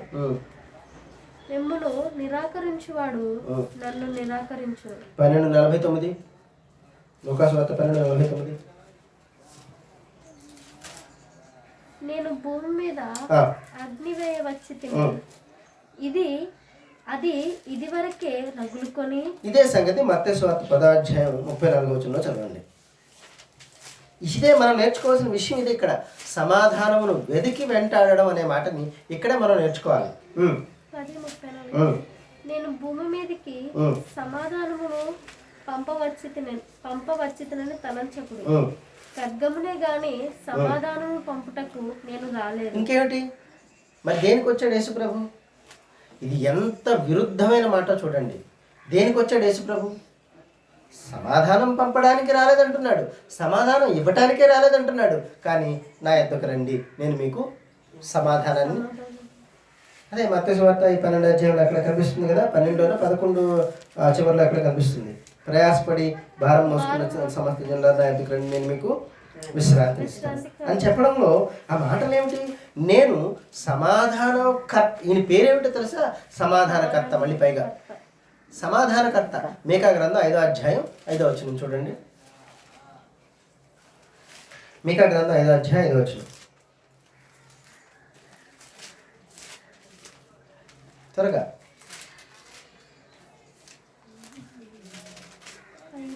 5 5:5 ఆయన సమాధానమునకు కారకుడగును. అయినా 5:1 చూస్తే మనకు తెలుస్తుంది. బెత్లెహేమ ఎఫ్రతా, నీలో నుంచి ఒకడు వస్తాడు. అతడు ఏం చేస్తాడంటే నా నిమిత్తం, నా కొరకు, నా ప్రజలైన ఇశ్రాయేలుని వెళ్తాడు. అతను ఇలా ఉంటాడు, అతని గుడాలివి, అతని బలం ఎలాంటిది, అతని ప్రవర్తన ఎలాంటిది, అతను ఇలా ఉంటాడు అనేటువంటి లక్షణాలన్నీ చెప్తూ అతడు సమాధానమునకు కారకుడు. ఈ మాటల వల్ల మనకి మత్తయి సువార్త 1 అధ్యాయంలోను, అదే హేరోదు దగ్గర వాళ్ళు వచ్చి ఆ జ్ఞానులు వచ్చి యూదులకు రాజుగా పుట్టినవాడు ఎక్కడున్నాడు అంటే వెంటనే వాళ్ళకి అర్థమైపోయింది ఎక్కడ పుడతాడంటే చటుక్కున ఆ ధర్మశాస్త్ర ఉపదేశకులందరూ కూడా ఏం చెప్పారంటే బెత్లెహేమ్ ఎఫ్రతా అనేటువంటి గ్రామాల్లోంచి పుడతాడని ఫలానా ప్రవక్త ఫలానా కాలం చెప్పాడు మహారాజా అనేటప్పటికీ హేరోదు గబగబా ఆ బెత్లెహేము ప్రాంతాల చుట్టుపక్కల అందరినీ కూడా 2 ఏళ్ల లోపు వారందరినీ సంహరించి పారేశారు. సో ఆ ప్రవక్త ప్రవచనాన్ని ఆధారం చేసుకున్నారు, వాళ్ళు వెంటనే కనుగొనగలిగారు. అవునా? కాబట్టి అతడు సమాధానమునకు కారకుడగును. ఎవరితో సమాధానానికి కారకుడగును? ఎవరితో సమాధానానికి కారకుడగును? మేకా గ్రంథం 5వ అధ్యాయంలో చదువు. ఎవరి సమాధానానికి కారకుడగును? ఆయన సమాధానమునకు కారకుడగును. అష్షూరు మన దేశంలో పైకి చదువు, పై ముక్క చదువు. ఆయన నిలిచి యెహోవా బలము పొంది, ఆయన నిలిచి యెహోవా బలము పొంది తన దేవుడైన యెహోవా నామ మహత్యము, తన దేవుడైన యెహోవా యొక్క నామ మహత్యము కొరకు బట్టి తన మందను మేపును. మోపును కాదమ్మా, మేపును. తన మందను మేపును. అతడు ఎవరైతే యెహోవా యొక్క బలం పొందుకొని యెహోవా యొక్క మందను తన మందగా కాస్తాడో అతడు నిలిచి సమాధానమునకు కారకుడగును. లోకాసువార్త 2వ అధ్యాయం 14వ వచనమా, అది ఎంతది 8వ వచనమా చూడండి. ఇవాళ కొంచెం కాంప్లికేట్ అవుతుంది, ఇది కొద్దిగా కష్టతరంగా ఉంటాయి మాటలు. సర్వోన్నతమైన స్థలములలో దేవునికి మహిమయు, ఆయనకిష్టులైన వారికి భూమి మీద సమాధానమును కలుగును. ఆ పై వచనాలు చదివి ఇప్పుడు తెలుస్తుంది. అయితే ఆ దూత భయపడకుడి, ఇదిగో ప్రజలందరికీ కలుగబోవు శుభవర్తమానాన్ని నేను మీకు తెలియజేస్తున్నాను. దావీదు పట్టణమందు నేడు పుట్టాడు.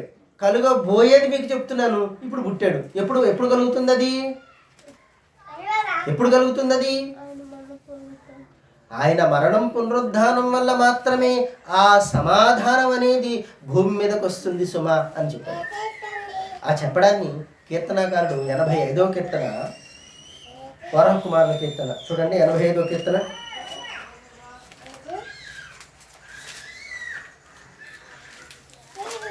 కాదు, 45వ కీర్తన. అంటే 85వ కీర్తన, 45 కదండి, 85వ కీర్తన.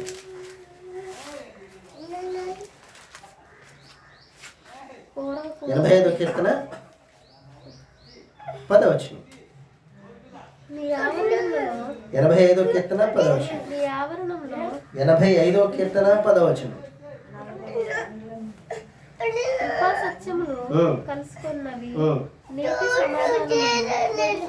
ఒకదానికొకటి నీతి సమాధానం, ఒకదానికొకటి ముద్దు పెట్టుకున్నాట. అంటే ఎక్కడి నుంచి?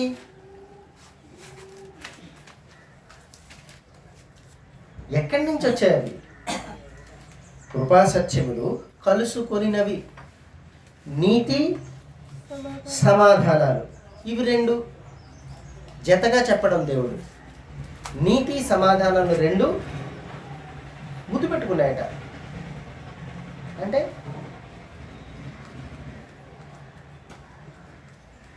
అబ్జర్వ్ చేస్తున్నారా? అర్థమవుతుందా? సమాధానం అనే మాట మనం అనుకునే స్థాయిలో లేదని చెప్పడం కొరకు మాత్రమే ఈ వచనాలన్నీ, ఈ మాటలన్నీ మీకు తీసుకొచ్చి నేను చూపించాను. అయితే వాస్తవంగా దేన్ని మనం ఇక్కడ అర్థం చేసుకోవాలి అంటే, దేన్ని మనం సరిగా పట్టుకోవాలి అంటే, ఒకసారి చూడండి. రోమపత్రిక 12వ అధ్యాయం 18వ వచనం.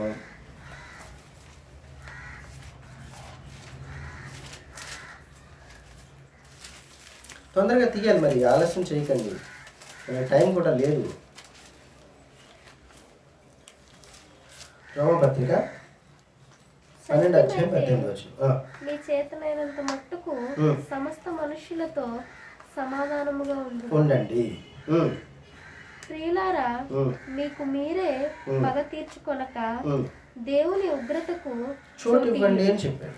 14వ అధ్యాయం 17వ వచనం కూడా చూడండి. దేవుని రాజ్యము ఆ, భోజనమును పానమును కాదు కాదు గాని గాని నీతియు సమాధానమును పరిశుద్ధాత్మయందరి ఆనందమునై ఉన్నది. ఇవన్నీ మనం గ్రహించడం కోసం భక్తుడి ద్వారా దేవుడు రాయించమాట.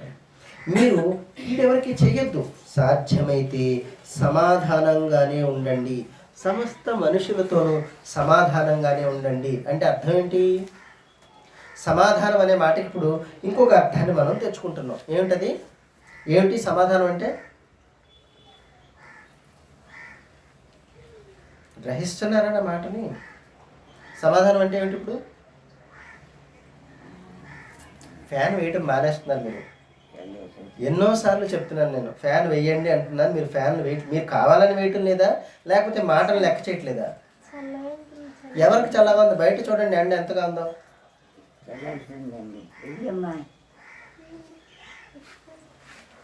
చాలాసార్లు చెప్తున్నాను నేను ఎన్నిసార్లు చెప్పినా కూడా మాట మీరు లెక్క చేయటం లేదు.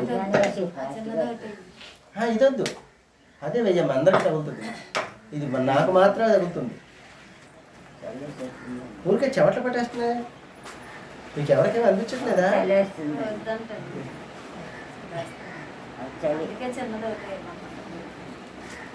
ఇప్పుడు ఏం చేస్తానంటే రేపటి నుంచి పెడస్టల్ ఫ్యాన్ పెట్టేసుకుంటాను, నాకు మాత్రమే.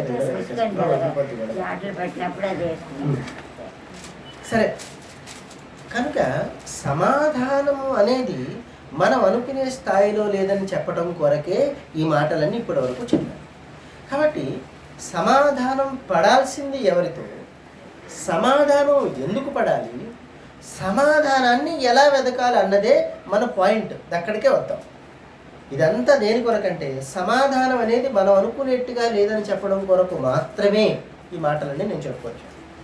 కనుక ఇప్పుడు సమాధానము అనేది దేవుడు ఉగ్రుడు అని చెప్పడానికి ఆదాము వృత్తాంతం మనం నేర్చుకోవచ్చు, ఏషావు దగ్గర నుంచి నేర్చుకోవచ్చు. ఇలా ఎన్నో వృత్తాంతాలు బైబిల్ గ్రంథంలో మనకు కనపడతాయి. ఇకపోతే ఇందాక నువ్వు చదివి చూసావా, లోకాసు వార్త 10వ అధ్యాయం 16వ వచనం.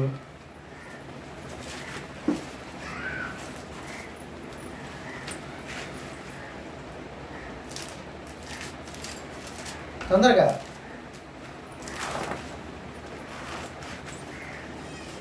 నీ మాట వినువాడు నా మాట విను. 14:32 చదువుకో. శక్తి లేని ఎడల, ఏం శక్తి లేని ఎడల? 14:32 అన్నారు కదండి లోక.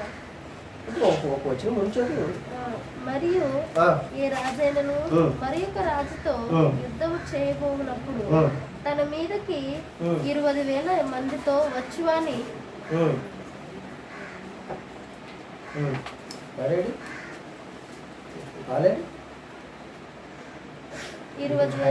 బోర్డు చూపించాను. 20,000 మందితో వచ్చువాన్ని 10,000 మందితో ఎదిరింప శక్తి తనకు కలదో లేదో అని కూర్చుండి మొదట ఆలోచింపడా, శక్తి లేని ఎడల అతడు ఇంకనూ దూరంగా. చదివింది నీకు అర్థమైందా? ఏం చదువు చెప్పు. రాజు ఇంకొక రాజుతో యుద్ధం చేయాలంటే అతను ఒక రాజుగారట మరొక రాజుగారితో యుద్ధం చేయడానికి బయలుదేరట. ఒక రాజ్యం మరొక రాజ్యం మీదకి యుద్ధానికి వెళ్ళింది. ఇలా యుద్ధానికి వెళ్ళినప్పుడు ఏ రాజు మీదకైతే ఈ రాజు యుద్ధానికి వెళ్ళాడో ఆ రాజు తగినంత బలంతో వెళ్ళాడు. ఇప్పుడు అవతలి రాజు యుద్ధానికి సిద్ధపడాలా లేకపోతే సమాధాన పడాలా అన్నది నిర్ణయించుకోవాల్సింది ఎవరట? అవతలి రాజు ముందుగా నిర్ణయించుకుంటాడు. ఎలా?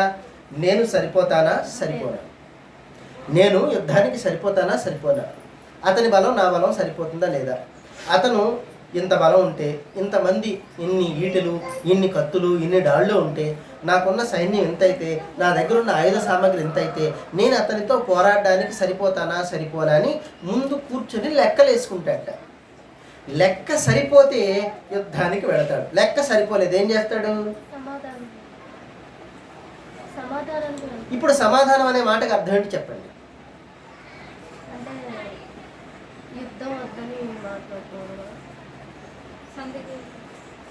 అదే ఏంటి సంధి?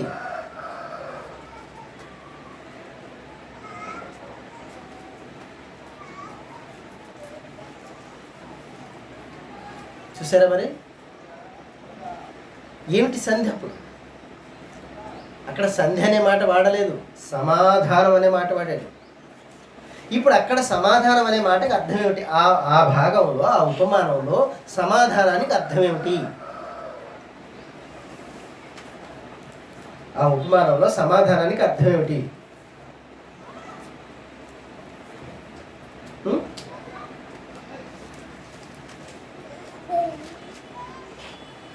నా రాజ్యంలో ఇంత ఇస్తాను, నువ్వు అడిగిన దానికి ఒప్పుకున్నట్టు సమాధానం పెద్దానికి వెళ్ళకుండా అవతల యుద్ధానికి వచ్చిన ఆయన అడిగిన దానికి ఒప్పుకున్నట్టు. అంటే నా ప్రశ్న మీకు అర్థం లేదు. ఇప్పుడు అవతల రాజుగారు యుద్ధానికి వచ్చేసాడు, కోట చుట్టూ కట్టేశాడు, చుట్టూ ఉన్నాడు, ఇంకా బయటికి వెళ్ళడానికి కూడా అవకాశం లేదు. అలా మనకి ఏమిటది మొదటి రాజుల గ్రంథంలో, 2 రాజుల గ్రంథంలో కనిపిస్తుంది. ఒక రాజుగారు వచ్చి, అశ్షూరు వాళ్ళు వచ్చి కోట చుట్టూ ముట్టడి దెబ్బ కట్టేశారు. కట్టేస్తే కోట లోపల ఉన్న వాళ్ళకి తిండికి తినడానికి కూడా లేని పరిస్థితి ఏర్పడిపోయి గాడిద తలకాయ 80 రూపాయలు. ఆ రోజుల్లో 80 రూపాయలు సుమా, ఈ రోజుల్లో 80 కాదు, ఆ రోజుల్లో 80 రూపాయలు. అరపావు పౌరపు రెట్ట అంటే ఎంత? రెట్ట తిని బతికారట. అర్థమవుతుందా? రెట్ట తిని బతికారు. ఇంకా ఒక మహాతల్లి అయితే, రాజా నిన్నటి దినానికి నా బిడ్డను వండుకు తిందామని చెప్పి వండుకు తినేసాం, ఈవేళ దాని బిడ్డనిమ్మంటే ఇవ్వట్లేదు, అది నాకు న్యాయం తీర్చమని వచ్చింది రాజు దగ్గరికి. ఒకతే కనుక్కున్న పిల్లల్ని కూడా చంపుకు తిన్నంత కరువు వచ్చింది ఆ రోజున. చుట్టూ ముట్టడి దెబ్బ కట్టేస్తే ఆ రోజు దేవుడు ఒక అద్భుతం జరిగించి అశ్షూరు వారు దండిపేట మొత్తాన్ని తుడిచేస్తే పోయాక ఆ రోజు సాయంత్రానికి అన్ని సరుకులు మొత్తం రాజ్యంలోకి వచ్చేసాయి, అందరికీ సమృద్ధిగా ఆహారం లభించేసింది. సరే, అలా ఒక రాజు కానీ ముట్టడి దెబ్బ వేసాడా, యువతలో ఉన్న వాడికి మంచినీళ్ళు కూడా దొరకవు. అంత కఠినంగా ఉంటుంది. ఎందుకంటే ఆ రాజ్యాన్ని ఆక్రమించుకోవాలి, ఆ రాజ్యాన్ని తన రాజ్యంలో కలుపుకోవాలి. సరిగ్గా ఇదే దృక్పథం దేవుడు మనిషి దగ్గర అప్లై చేయండి, అర్థమైపోద్ది సమాధానం అంటే ఏమిటో. దేవుడు కూడా మనిషి చుట్టూ తన కట్లు కట్టేస్తాడు, తను ముట్టడి దెబ్బ వేసేస్తాడు. ముట్టడి దెబ్బ వేసేసినట్టుగా ప్రతి మనిషి చుట్టూ తన శక్తిని పెట్టేస్తాడు, తప్పించుకునే అవకాశం లేకుండా. చచ్చినట్టు దేవుడితో సమాధానపడాలి, లేదా ప్రాణం తీసేస్తాడు. నా మాట బాగా అర్థం చేసుకుంటారు కదా? చచ్చినట్టు సమాధాన పడాల్సిందే, పడకపోతే ప్రాణం తీసేస్తాడు. ఎలా సమాధాన పడతావు? అది మనం నేర్చుకోవాలి. అదే వెతకడం అనే మాటకు అర్థం. సమాధానమును వెదకి వెంటాడు. నువ్వు వెంటాడాలంటే అది నీ కంటికి కనబడాలి. నీ కంటికి కనబడాలంటే అదేమిటో నువ్వు మొదట కనుగోవాలి. కనుగొనే సూత్రం దేవుడు బైబిల్ గ్రంథంలో చెప్పాడు. అది చూడండి, జకరియా గ్రంథం 8వ అధ్యాయం 21వ వచనం.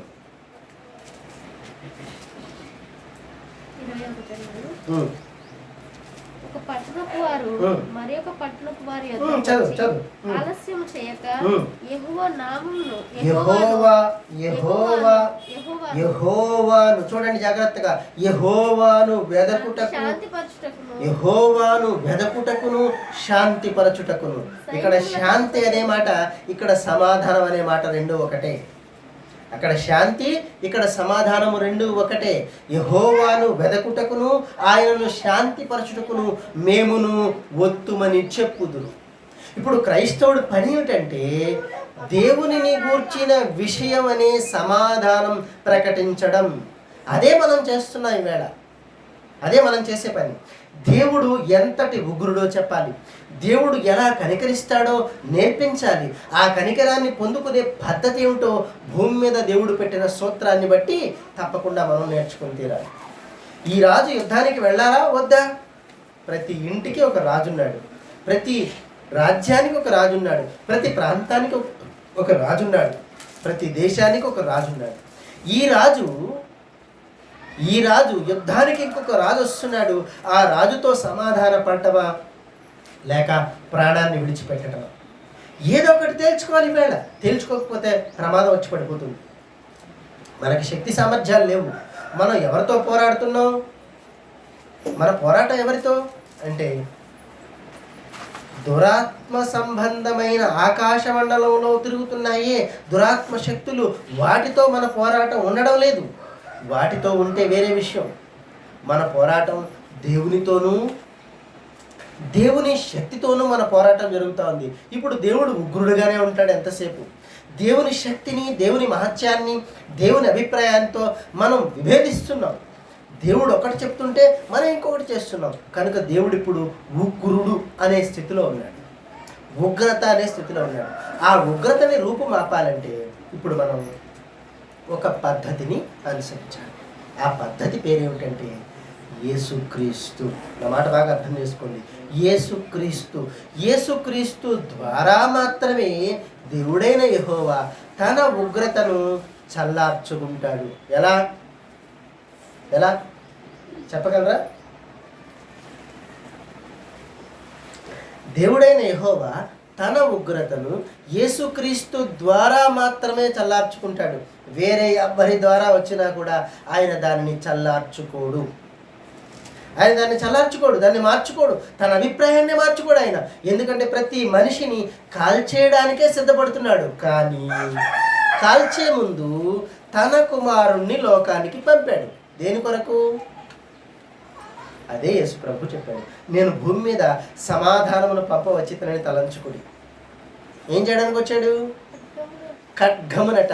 యేసు ప్రభు వచ్చింది ఖడ్గాన్ని వేయడానికట. అంటే ఖడ్గం ఏం చేస్తుంది? ఏం చేస్తుంది? టకటక అదే మొక్కల కింద కట్ చేసి పడేస్తుంది అంతా. కనుక కట్ చేసి పడేసే ఆ ఖడ్గాన్ని, ప్రాణాలు తీసేసే ఖడ్గాన్ని నేను భూమి మీదకి వేయడానికి వచ్చాను, కానీ సమాధానానికి కాదు. ఈయన పేరేమిటి? యేసుప్రభు పేరేమిటి? సమాధానమునకు కర్త. షాలేము రాజు అనే పేరు ఈయనకుంది. ఈయన పేరే షాలోము, ఈయన పేరే శాంతి. ఈయన అంటున్నాడు, నేను సమాధానం కొరకు రాలేదు, సమాధానం ఇవ్వటానికి రాలేదు. మరి ఎందుకు వచ్చావు? ఖడ్గాన్ని వేయటానికి వచ్చాను. ఏమిటి ఖడ్గం అంటే అక్కడ చెప్తున్నాడు, చదువు. ఇప్పుడు ఆ ఖడ్గం అనే గొడవ చదువు. లోకాసు వార్తలో చదువు ఆ మాటలు. మరియు ఏ రాజైనను మరి ఒక రాజుతో యుద్ధం అది కాదు. మత్తయి వార్త 10:34.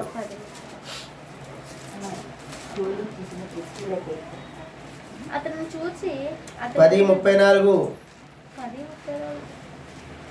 నేను భూమి మీదకి సమాధానం పంపవచ్చుదని తలంచుకుడి, ఖడ్గమునే గాని సమాధానం పంపుటకు నేను రాలేదు. ఒక మనిషినికిని వాని తండ్రికిని, కుమార్తెకును ఆమె తల్లికిని, కోడలికిని ఆమె అత్తకును విరోధము పెట్టవచ్చు. ఒక మనిషిని ఇంటి వారే అతనికి శత్రువులవుతారు. తండ్రినను తల్లి అయినను నాకంటే ఎక్కువగా ప్రేమించేవాడు నాకు పాత్రుడు కాడు. నాకంటే ఎక్కువగా ప్రేమించేవాడు నాకు పాత్రుడు కాడు.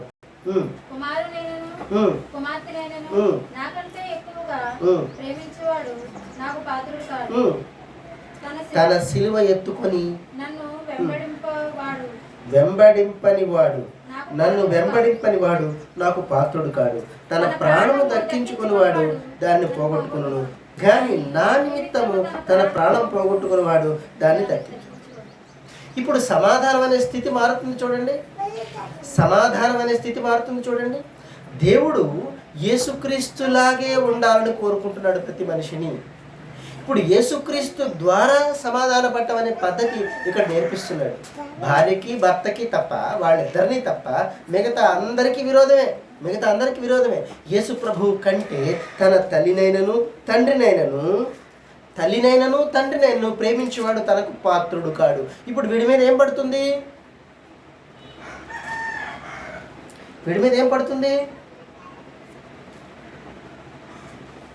నేను బాగా మార్చాలా? యేసు ప్రభు కంటే తన తల్లిని కానీ తండ్రిని కానీ కుమార్తెను కానీ కుమారుని కానీ అమ్మా ఇలా ఎవరినైనా ప్రేమిస్తే వాడి మీద ఏం పడుతుంది? ఖడ్గం పడుతుంది. ఖడ్గము ఈజ్ ఈక్వల్ టు అర్థం ఏంటి? ఇప్పుడు అర్థం ఏంటి? ఇదే మాట లోకాసు వార్త 12:49 చదవండి. ఇదే మాట చదవండి. నేను భూమి మీదకి అగ్ని వేయ వచ్చి తిని అది ఇది వరకే రగులుకొని మండ వలన ఎంత కోరుచున్నాను. ఇప్పుడు అక్కడ ఖడ్గం అని చెప్పిన మాట ఇక్కడ ఏమిటి? అగ్ని. అగ్ని. ఖడ్గము ఈజ్ ఈక్వల్ టు అగ్ని. అర్థమవుతుందా? అగ్ని వేయడానికి వచ్చేట ఎవరి మీద? చదివి మాట్లాడండి, నన్ను విసిగించకండి మీరు. భూమి మీద నేను అగ్ని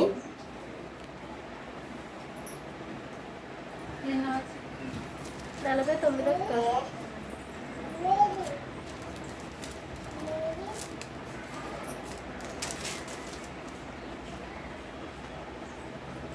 మీరు చాలా దుఃఖపెడుతున్నారు నన్ను. చదవమంటే చదవడం లేదు. చదవండి అమ్మా. నేను భూమి మీద ఇప్పుడు అగ్ని ఎక్కడ వేస్తాడు? భూమి మీద అంటే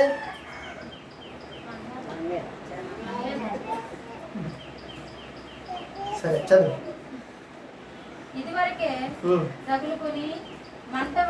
వేయడానికి వచ్చాడట. అది ఏది? ఏది? ఆ అగ్ని ఇంతకు ముందే రగులుకొని మండాలనుకుంటున్నట్ట. ఇంతకు ముందే రగులుకొని బాగా మండిపోవాలని కోరుకుంటున్నట్ట. ఇప్పుడు భూమి మండిపోతే ఏం జరుగుతుంది?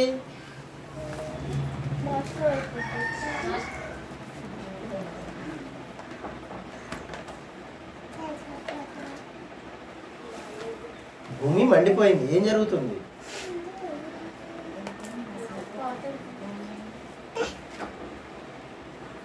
ఏమిటి ఇలాగ అయిపోయారు? ఏం తెలియకుండా అయిపోయారు అందరూ? చాలాసార్లు చెప్పాను, బోర్డు మీద అదంతా ఒక పెద్ద పిక్చర్ వేసి చూపించాను. ఏం చేశారు? అదంతా ఎక్కడ పెట్టేశారు?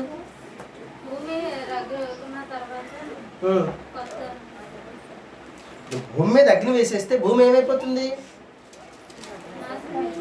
నాశనం అయిపోతే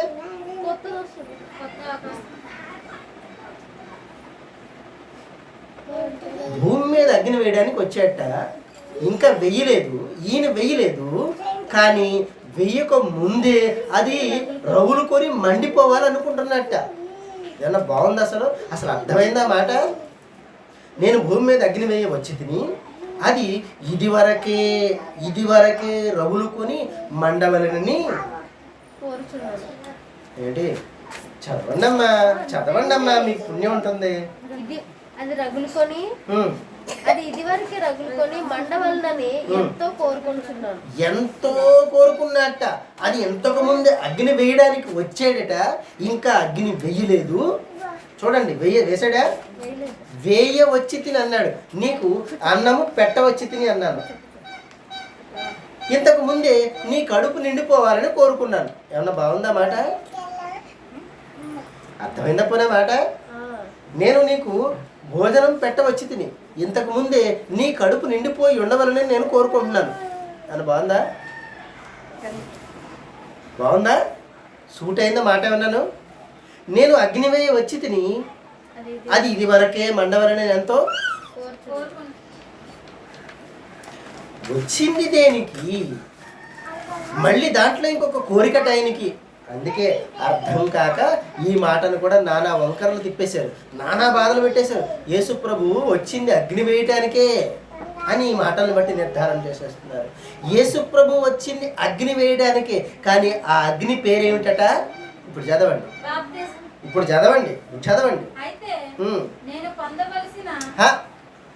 అయితే అది ఇదివరకే మండవలని ఎంతో కోరుతుడు. ఆల్రెడీ ఇది మండిపోవాలట.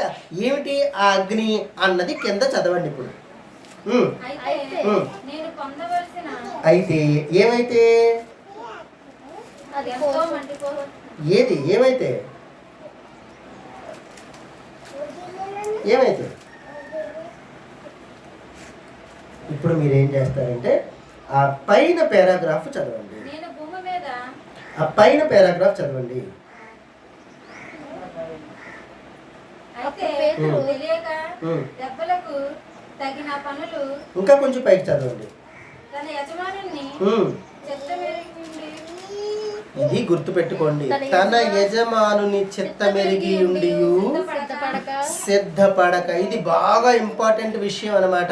తన యజమానుని చిత్తమేమిటో ఎరిగి ఉండియు. ఇప్పుడు యజమానుడు ఎవరు? యజమానుడి పేరేమిటి? తండ్రి తండ్రి. యెహోవా యజమానుడు. దేనికి?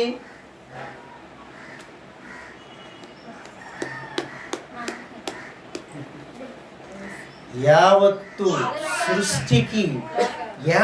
సృష్టికి అందులో మనుషులు ఉన్నవ్వండి, ఇంకొకటి ఉన్నవ్వండి, దోతలు ఉన్నవ్వండి, ఏమంటే ఉండనివ్వండి, సమస్త సృష్టికి ఎవరు యజమాని? ఎవరు? యెహోవా యజమాని ఉన్నాడు. ఇప్పుడు తన యజమానుని చిత్తమెరిగియు సిద్ధపడ్డం అంటే ఏమిటి? అతని చిత్తము చొప్పున రాజుగారు యుద్ధానికి వచ్చేసాడని తెలిసి తనకంటే బలవంతుడని ఎరిగి ఇప్పుడు వీడు ఏం చేయాలి? సిద్ధపడాలి. సిద్ధపడ్డం అంటే ఏంటి? ఇప్పుడు యుద్ధం చేయడానికి అన్ని సమకూర్చుకొని పెట్టుకోవాలా? ఏంటి సిద్ధపడ్డం? తనకంటే బలవంతుడని తెలుసు. అప్పుడు సిద్ధపడ్డం అంటే ఏంటి?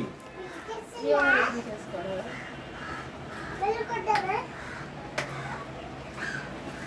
డిగ్రీలోకి ఎలా వచ్చావో నాకు అర్థమవుతుంది. చదివావా? కాపీ కొట్టావా?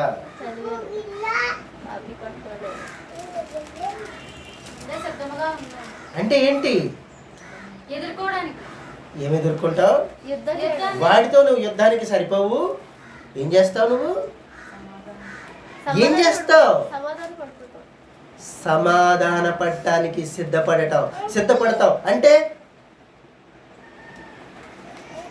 అతని చేతిలో నుంచి తన ప్రాణాన్ని, తన ప్రజల ప్రాణాన్ని కాపాడుకోవాలి. లేకపోతే వచ్చి ఏం చేస్తాడు? చంపేస్తాం. మొత్తం ఫినిష్. అంతా దోచుకుపోతాడు. కోటని ధ్వంసం చేసేస్తాడు. రాజు కుటుంబాన్ని ధ్వంసం చేసేస్తాడు. యావత్తు ప్రజల్ని బానిసలు చేసుకుంటాడు. లేదంటే మొత్తం అందరినీ కత్తివాత హతం చేసి వెళ్ళిపోతాడు. అందరి ప్రాణాలు తీసేస్తాడు. ఇప్పుడు అంత శ్రమ లేకుండా చాలా సింపుల్గా పక్క దేశం వాడు ఈ దేశం మీద చిన్న బాంబు వేస్తే చాలు దరిద్రం వదిలిపోతుంది ఆ దేశానికి. అందుకని సమాధానపరచడానికి ఐక్యరాజ్య సమితి అనేది ఒకటి ఉంది.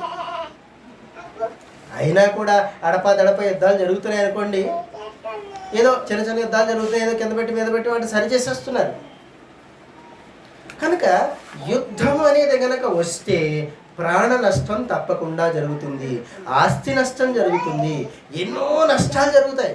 ఉదాహరణకి అమెరికా వాడు హిరోషిమా నాగసాకి మీద బాంబు వేసాడు. ఎప్పుడు? సెకండ్ వరల్డ్ వార్లో వేసాడు, రెండవ ప్రపంచ యుద్ధంలో. ఎప్పటికీ కూడా దాదాపుగా 1942లోనూ 43లోనే వేసాడు వాడు. 42లోనే అనుకుంటా. సెకండ్ వరల్డ్ వార్ అప్పుడు ఇంకా ముందే కదా. ఇంకా ముందే వచ్చిందా? హిస్టరీ స్టూడెంట్ ఏమిటో నాకు అర్థం కాదు. అప్పుడు వేసాడు, రెండవ ప్రపంచ యుద్ధంలో వేసాడు ముగింపులో. దాంతో యుద్ధం ఆగిపోయింది అనుకోండి. అప్పుడు వేసిన ఆ బాంబుల తాలూకు ఎఫెక్ట్ ఇప్పటికీ పనిచేస్తుంది అన్నమాట. ఇప్పటికీ కూడా ఆ దేశంలో ఆ ప్రభావం వల్ల అంగవైకల్యంతో పిల్లలు పుడుతున్నారట. చాలా శాతం పిల్లలు లేకుండానే చచ్చిపోతున్నారట అక్కడ జపాన్లో. ఏమిటి కారణం? ఆ ఎఫెక్ట్ ఎలా ఉంటుంది అర్థమవుతుందా? మనిషి చేసిన ఒక బాంబే అంత ఎఫెక్ట్తో ఉంటే దేవుడిచ్చే ఎఫెక్ట్ ఎలా ఉంటుందో ఒకసారి ఆలోచించండి. వేరే వేసుకుంటున్నారా? కంపేర్ చేసుకుంటున్నారా? దేవుడు ఇచ్చే ఆ స్పెషల్ ఎఫెక్ట్ ఎలా ఉంటుంది? ఆ స్పెషల్ ఎఫెక్ట్లో భూమి ఆకాశాలు ఎలా రగులుకొని లయమైపోతాయి, భూమి ఎలా దగ్ధమైపోతుంది, యావత్తు సృష్టి ఏ విధంగా ఒకదానితో ఒకటి ముడివేసుకుని ఉన్న ఈ సృష్టి ఎలా బంధకాలు తెంచుకొని అంతా విచ్ఛిన్నమైపోతుందో ఒక్కసారి ఆలోచించండి. ఈ విచ్ఛిన్నమైపోయే స్థితిలో నుంచి అంతటి శక్తిమంతుడు, విచ్ఛిన్నం చేయగలిగినంతటి శక్తిమంతుడైన రాజు నీ చుట్టూ ఉన్నాడు. నీ చుట్టూ ఆవరించున్నాడు. ఇప్పుడు నువ్వు యుద్ధం చేస్తావా, సమాధాన పడతావా? యుద్ధం చేయాలి. కానీ యుద్ధం చేస్తానంటున్నావు అతి తెలివిగా. నేను సమాధాన పడను, నేను యుద్ధమే చేస్తాను నీతో అంటున్నావు. అప్పుడు మనిషిని ఏం చేస్తే న్యాయంగా ఉంటుంది? జాగ్రత్తగా గ్రహిస్తున్నారన్న మాటని. యుద్ధం చేస్తానంటున్నాడు ప్రతి మనిషిని, దేవునితో విభేదిస్తున్నాడు ప్రతి మనిషి, దేవుణ్ణి చులకనగా చూస్తున్నాడు ప్రతి మనిషి. ఏదో చేతకాక బాబాని బ్రతులాడుకుంటున్నట్టుగా కనబడుతుంది దేవుని పరిస్థితి. కానీ దేవుడు ఉగ్రుడై ప్రతి మనిషిని ఎవ్వరిని విడిచిపెట్టడు. ముఖ్యంగా ఎవరైతే దేవుని దృష్టికి నీతిమంతులు, దేవుని దృష్టికి ఇష్టం అనేది సంపాదించుకుంటారో వారికి మాత్రమే సమాధానం కలుగుతుంది. మిగతా వారికి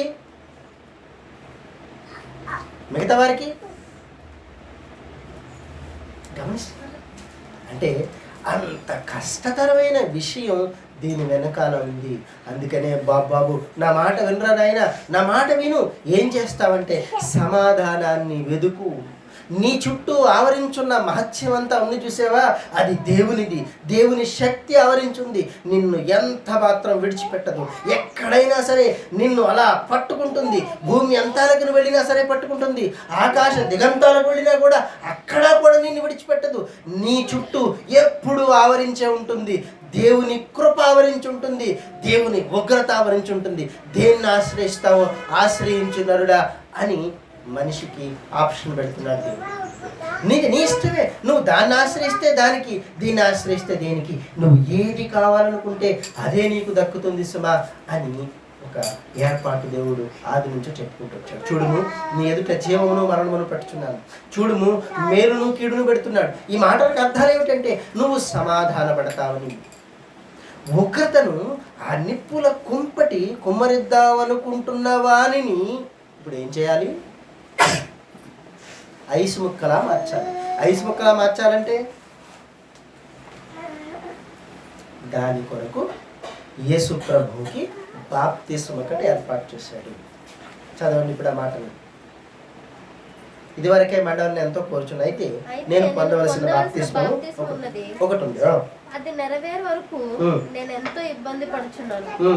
నేను భూమి మీద సమాధానం కలుగజేయవచ్చునని మీరు తలంచుచున్నారు కాదు, భేదమే కలుగజేయవచ్చు. ఇప్పుడు ఈ భేదం ఎప్పటి నుంచి ఆరంభమవుతుంది? యేసు ప్రభు బాప్తిస్మం నుంచి ఆరంభమవుతుంది. మరి యేసు ప్రభు బాప్తిస్మం పొందేశాడుగా. అయితే నేను పొందవలసిన బాప్తిస్మం ఒకటి ఉన్నది అన్నాడు. అయితే ఏమైతే ఏమైతే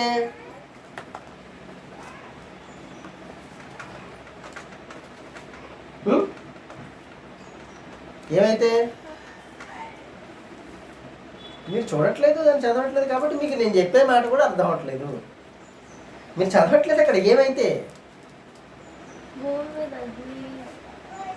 నేను అగ్ని వేయడానికి వచ్చాను, ఇంకా వేయలేదు, కానీ అది మండాలని కోరుకుంటున్నాను.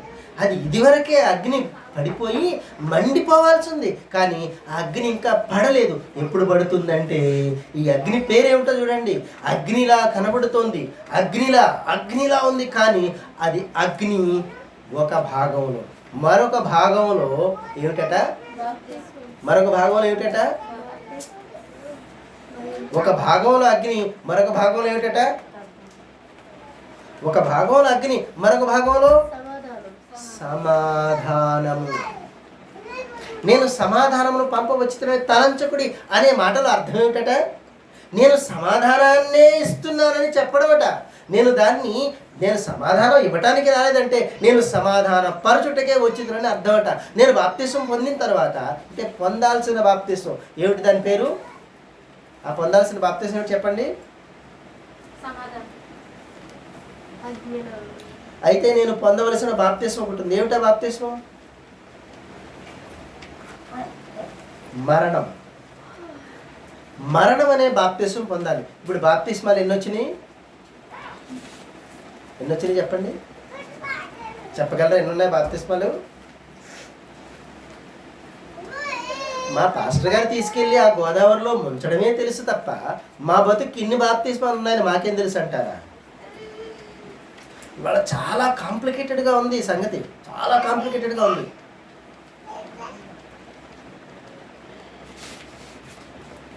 గోదావరిలో ముచ్చటమే తెలిసింది, అదేనా బాప్తిసం? ఇంకా ఏమైనా ఉన్నాయా? ఏమున్నాయి? అది మీరు చెప్పండి. ఉన్నాయని బాగా తిప్పుకుంటూ చెప్పామ్మా. ఏమున్నాయి? సమాధాన పరచడం. బాప్తిస్మం పొందిన తర్వాత యోహాను చెప్పాడు, నేను నీళ్లలో బాప్తిస్మిస్తున్నాను కానీ నా వెనక వచ్చేవాడు నాకంటే శక్తిమంతుడు, ఆయన అగ్నిలోను పరిశుద్ధాత్మలోను. అప్పటికి ఎన్నో బాప్తిస్మాలు? 3 వచ్చాయి. ఏమిటా బాప్తిస్మాలు? నీళ్ళలో ఒక బాప్తిసం. ఓకే, నీళ్ళలో అంటే గొడవ లేదు, ముంచి తేల్చేస్తాం. అగ్నిలో ముంచి తెలిస్తే ఎలా ఉంటుందో సార్ చెప్పండి అమ్మా. అమ్మా, ముంచి తెలిస్తేనట, నీళ్లలోంచి ముంచి తెలిసినప్పుడు ఎంత పవిత్రంగా బయటకు వచ్చావో, అగ్నిలో కూడా ముంచి తెలిస్తే అంత పవిత్రంగా రావాలట. అప్పుడు దొరుకుద్దట నీకు సమాధానం. అది చెప్పడానికి తిప్పలు. అమ్మా, అగ్నిలో కూడా ముంచి జుట్టుచుకుని పైకి లాగితే రావలక్షలా కనబడితే అప్పుడు బాప్తిసం పొందినట్టట. అమ్మా, ఇప్పుడు పిలకొచ్చుకొని జాడిచ్చడం అనే మాటలు వాడతాం మనం, ఇదే అది. అర్థమవుతుందా? అందుకనే నోవహు దినముల్లో జరిగినట్లే మనుష్య కుమారుని దినముల్లో. ఏమిటి నోవహు దినాల్లో జరిగింది? ఏం జరిగింది? ఏదో జరిగింది లేండి. ఇప్పుడు మాకు ఎందుకంటే బాబు తలపడి వచ్చేస్తుంది అంటున్నారా? ఏం జరిగింది నోవహు దినాల్లో?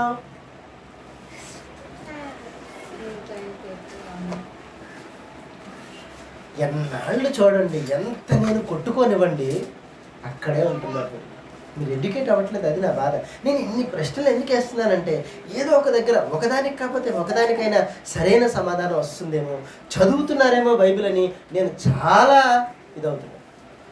ఏనాడు బైబిల్ చదవట్లేదు అనమాట. అవునమ్మా? ఏం చదువుతున్నారో?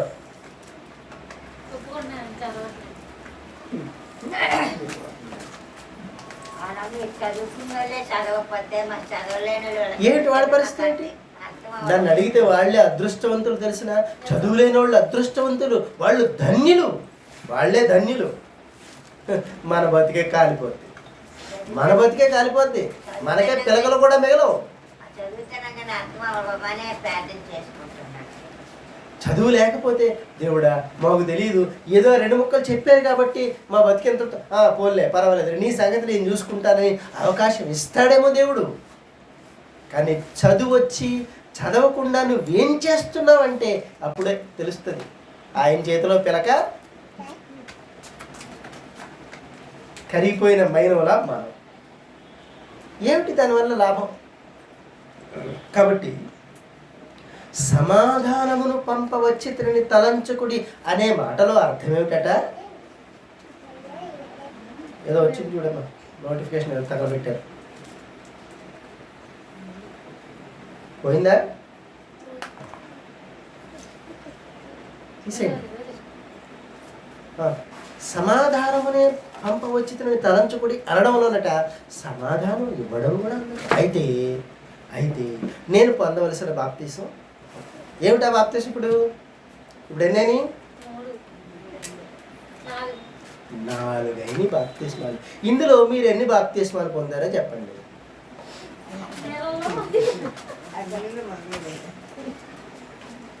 అదే నోవహు దినాల్లో విషయం చెప్పుకొచ్చింది. నోవహు దినాల్లో జరిగినట్టే మనుష్య కుమారుడి దినములలో జరుగునని చెప్పాం. నోవహు దినాల్లో జరిగింది ఏమిటి? వచ్చి నీళ్లు ఓడను తేల చేసినందున నోవహు రక్షించబడ్డాడు. కానీ మనకేం తెలుసు?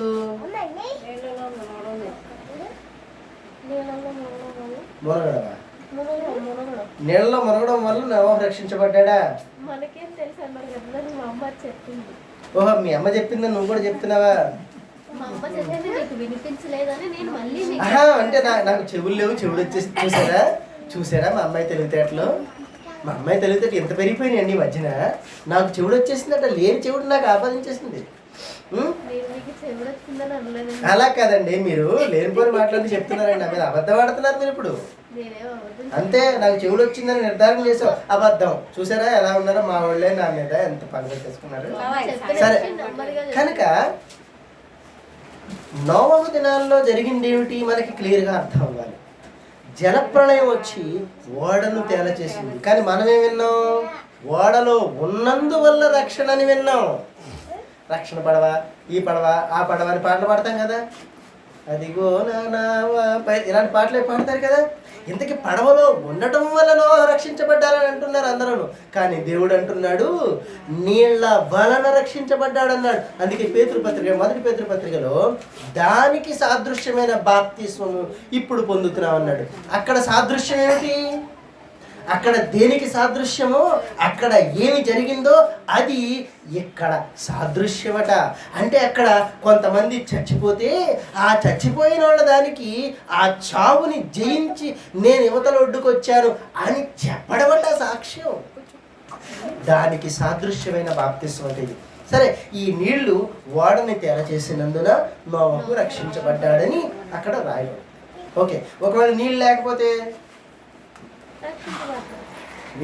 నోవహుకి ఏం లేదు అంటే కొందరి మరణం, కొందరి రక్షణ ఒకే సమయంలో జరిగినట్టుగా నోవహు దినాల్లో ఎలాగైతే జరిగిందో అలాగే యేసు ప్రభు దినాల్లో కూడా జరుగుద్దని చెప్పారు.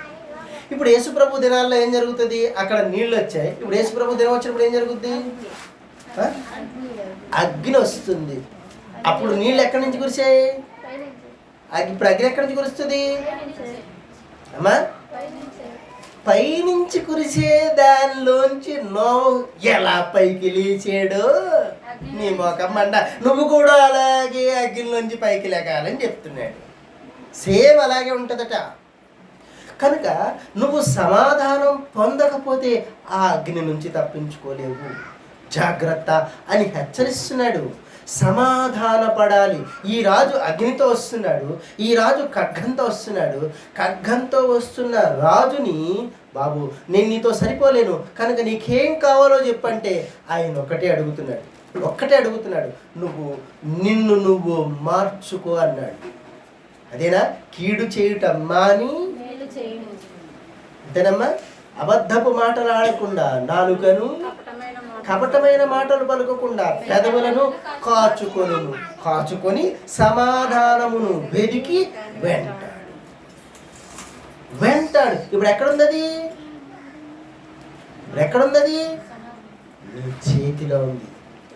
నీ చేతిలో ఉంది. నీ చుట్టూ ఆవరించుంది సమాధానం. అది నువ్వు కనుగొనాలి, అక్కడ ఉపయోగించాలి నీ జ్ఞానాన్ని. అక్కడ నీ బుర్రకి పదును పెట్టి ఎలాగైనా సరే నేను సమాధానం పడాలి. సమాధానపడి ఆ ఉగ్రుడైనటువంటి దేవుణ్ణి, తన ఉగ్రతను నా మీద కుమ్మరించకుండా ముందుగా నేను జాగ్రత్త పడాలి. దాన్ని మనం ఇంకొక మాటతో అర్థం చేసుకుందాం. బుద్ధిమంతుడైతే అన్నాడు. కాగా ఈ నా మాటల చొప్పున విని దాని ప్రకారం చేయి ప్రతివాడు బుద్ధిమంతుని పోలున్నాడు. అప్పుడు బుద్ధిమంతుడు ఏం చేసేట? బండ మీద ఇల్లు కట్టుకున్నట్ట. అంతేనా? వరద వచ్చింది, వాన వచ్చింది, మొత్తం అన్నీ కొట్టుకుపోయాయి, కానీ ఈ బండ మీద కొంప మాత్రం మిగిలిపోయిందట. అలా ఉంటాడని చెప్పాడు. బుద్ధిమంతుడు అపాయము వచ్చుట చూచి దాగుకొనునని చెప్పాడు. సో ఆపద వస్తుందన్న సంగతి తెలిసిన వ్యక్తి ఏం చేయాలి?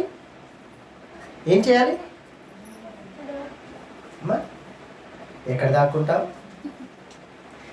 దాక్కుంటావు? నా దాగుచోటు.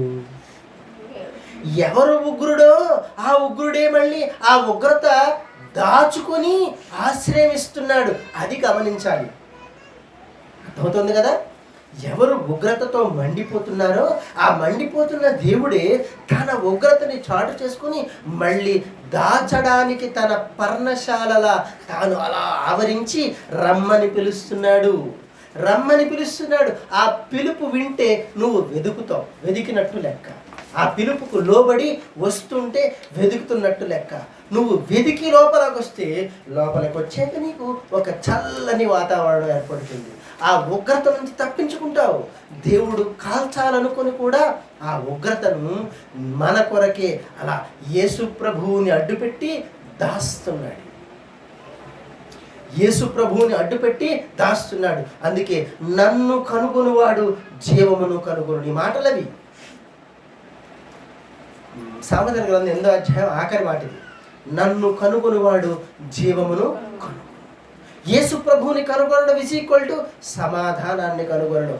యేసు ప్రభు సమాధానాన్ని ఇవ్వటానికి రాలేదు, కానీ యేసు ప్రభువుని కనుగొంటే మాత్రం సమాధానం వచ్చేస్తుంది. ఎలా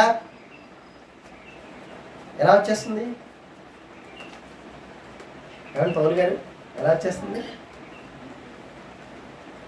ఆయన మీద ఒక ఉదాహరణ చెప్పుకుందాం, మనకు అర్థం అవ్వాలి కదా. ఆయన మీద ఒక ఉదాహరణ చెప్పుకుందాం. ఏమిటంటే, పౌలు గారి ఆటో వెళ్లకుండానే పిల్లలందరూ ఆటో ఎక్కేశారు. ఏమన్నా ఎక్కుతారా? ఓకే. వెళ్లకుండానే పిల్లలందరూ ఎక్కేశారు. ఇప్పుడు ఎక్కాక అమ్మా ఎక్కడికి? స్కూల్కి. అలాగే ఎందుకు చెప్పాను ఈ మాట? నేను చెప్పండి ఇప్పుడు ఈ మాట ఎందుకు చెప్పాను అమ్మా? ఏంటి? అవును, అదే దేనికి ఏం చెప్పడానికి చెప్పాను ఈ మాటని? సమాధానం ఏమిటో ఆ ముందు ముక్క వదిలేశారు, ఆఖరి ముక్క కట్టుకుని మాత్రం ఎలాడేస్తున్నారు. తోకట్టుకుని లాగేస్తే ఏం లాభం? తలకాయ పట్టుకోవాలి. కానీ ఎందుకని అన్న మాట నేను మనం వినలేదని అర్థం.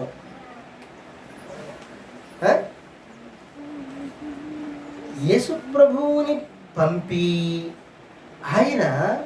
ఆయనను కనుగొనుట ద్వారా, యేసు ప్రభువుని కనుగొనుట ద్వారా మనిషికి సమాధానాన్ని ఇస్తున్నట్ట దేవుడు. గుర్తుపెట్టుకోండి, యేసు ప్రభువుని కనుగొనటం. నన్ను కనుగొనువాడు జీవమును కనుగొను, సమాధానము వెతికి దాన్ని వెంటాడు. ఈ మాటలన్నీ అందుకోసమే చెప్తాను. వేరే పిల్లలు ఎక్కాక ఆటోని ఏం చేయాలైనా తీసుకెళ్ళి స్కూల్ దగ్గర ఆపితే పిలవిలామంటూ దిగిపోతారు. మళ్ళీ ఎక్కడ ఎక్కాక? ఇప్పుడు ఇంతకీ ఆటో వెళ్ళాక ఎక్కారా, వెళ్ళక ముందే ఎక్కేశారా? అందుకే యేసు ప్రభు వచ్చాకే లెక్క కడుతున్నాడు. అర్థమవుతుందా? యేసు ప్రభువుని కనుగొన్నాకే, యేసు ప్రభువుని చూశాకే ఆటో వచ్చాకే అన్నట్టు. మా యేసు ప్రభు వచ్చాకే, యేసు ప్రభువును నువ్వు కనుగొన్నాకే నీకు రక్షణ కలిగేట్టు చేస్తున్నాడు, నీకు సమాధానం కలిగేట్టు చేస్తున్నాడు. తన ఉగ్రతను అట్టే పెడుతున్నాడు. యేసు ప్రభువుని చూడటం మీద ఆధారపడి ఉంది. నన్ను చూచినవాడు తండ్రిని చూశాడు. నన్ను చూస్తే తండ్రి కనబడతాడట. ఎలా కనబడతాడు తండ్రి? ఎలా కనబడతాడు? ఉగ్రుడైన తండ్రి యేసు ప్రభువుని అడ్డెట్టుకొని చూస్తేనట, అమ్మా ముగ్గురు కొట్టేయడానికి వచ్చాడు. ఎవరు అడ్డుపడతారు? చెప్పండి. భర్త కొట్టేయడానికి వచ్చారు, ఎవరు అడ్డుపడతారు చెప్పండి.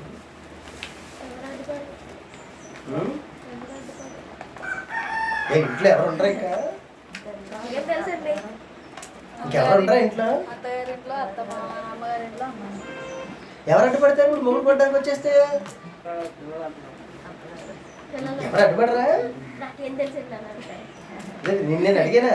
నువ్వెందుకు రెస్పాండ్ అయ్యో? నువ్వు రెస్పాండ్ అవ్వడం నీ తప్పది. నీ వర్క్ అందరూ ఒక్క చూస్తున్నా, ఎవరు రెస్పాండ్ అవ్వదు, నువ్వు ఒకదాని ఎందుకు రెస్పాండ్ అయ్యా?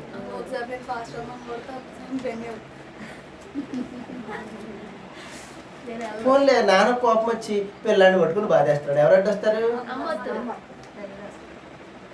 ఇది బాగా తెలుసు. ఎందుకో? ఏం చేయడానికి? ఎవరి ఉగ్రతను అడ్డుకుంటున్నారు వీళ్ళు ఇక్కడ? తండ్రి అయిన యెహోవా యొక్క ఉగ్రతను అడ్డుకుంటుంది ఎవరు?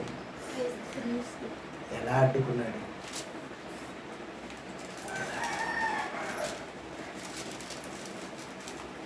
యెషయా గ్రంథం 58వ అధ్యాయం. అతడు పొందిన దెబ్బల చేత మనకు, అతడు పొందిన గాయముల చేత మనకు ఇంకా మనం బైబిల్ తీయం, ఇంకా అయిపోయింది అంతే. అతడు అతడు ఇప్పుడు మన సమాధానార్థమైన శిక్ష అతని మీద ఏంటమ్మా పండెనా? మన సమాధానార్థమైన శిక్ష అతని మీద పడేను పడేను. వేసింది ఎవరు? శిక్ష వేసింది ఎవరు? నా మాటలు బొత్తిగా అర్థం అవ్వలేదు కదండి, అర్థం అవ్వలేదు కదా, నిజమేనా కదా? మన దోషం బట్టి వెలగొట్టబడిన మన సమానార్థమైన కాదమ్మా, సమాధానార్థమైన శిక్ష అతని మీద పడేను. మన శిక్ష అతని మీద పడేను. ఇప్పుడు ఉగ్రత ఎవరిది? ఎవరి మీద ఉగ్రతది? ఎవరి మీద వేస్తున్నాడు? వేస్తున్నది ఎవరో ఆలోచించండి. అందుకే సమాధానము వెదికి వెంటాడు. నువ్వు వెదికేటప్పుడు ఆ ఉగ్రుడైనటువంటి దేవుడు ఉగ్రతని నీ మీద కాకుండా ఇంకొక ఆయన మీద వేస్తున్నాడు. ఎందుకో ఎందుకో ఒక్కొక్కసారి కోపం వచ్చి పిల్లల్ని కొట్టాలనుకుంటే పెళ్ళాన్ని కొట్టేస్తాడు. కారణం ఏంటి చెప్పండి? పిల్లల్ని కొట్టాలనుకుంటే పెళ్ళాన్ని కొట్టేస్తాడు. ఎందుకు?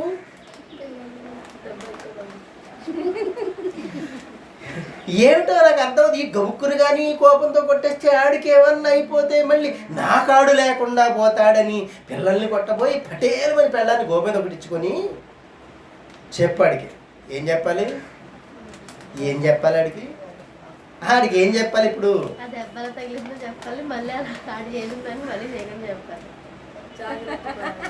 జాగ్రత్త పడాలి. నా మొఖం ఏం జాగ్రత్త పడాలి? ఏంటి జాగ్రత్త పడేది? సరిగ్గా ఒకటిచ్చి గోపు మీద ఇది పట్టుకుని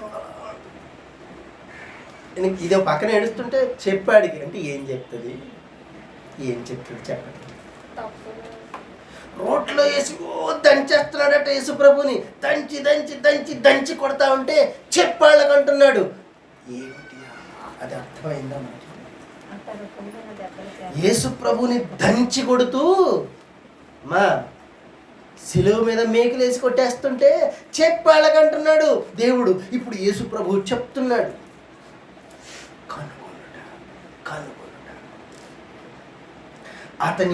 ఆయన పొందిన ప్రతి దెబ్బ, ప్రతి గాయం, పొడిచిన ఈటె పోటు చూస్తే ఎవరి సమాధానం కోసం ఆ శిక్ష ఆయన మీద ఎవరు వేశారో నువ్వు కనుగొంటే సమాధానాన్ని నువ్వు వెతుకుతున్నావని అర్థం. అయిందా? ఎప్పుడైనా ఆఖరి ముక్కకి లైన్లోకి వచ్చింది మీకు, అవునా? ఆ దెబ్బ ఒక్కొక్క మేకు చేతిలో దిగిపోతా ఉంటే ఆ దిగుతున్న మేకులు బాధకి విలవిలలాడుతూ ఉంటే ఆయన ఆ విలవిలలాడుతున్న దృశ్యం చూసి అబ్బా దేవుడా, నా చేతిలో దిగాల్సిన మేకు, నాకు పగలాల్సిన చెంప మా అమ్మకి పగిలిందేమిటి అని ఈ పిల్లాడు ఆలోచించుకుంటాడని, ఈ పిల్లాడు ఆలోచించుకొని అమ్మో నేను ఇంకా ఎప్పుడు ఆ పని చెయ్యకూడదు అని నిర్ధారణకు వస్తాడని, తన బ్రతుకు మార్చుకుంటాడని యేసు ప్రభువుని సిలువలో వేలాడదీస్తూ ఆ గాయాలు రక్తం కారుతున్న రక్తం మన సమాధానార్థం. ఎవరితో?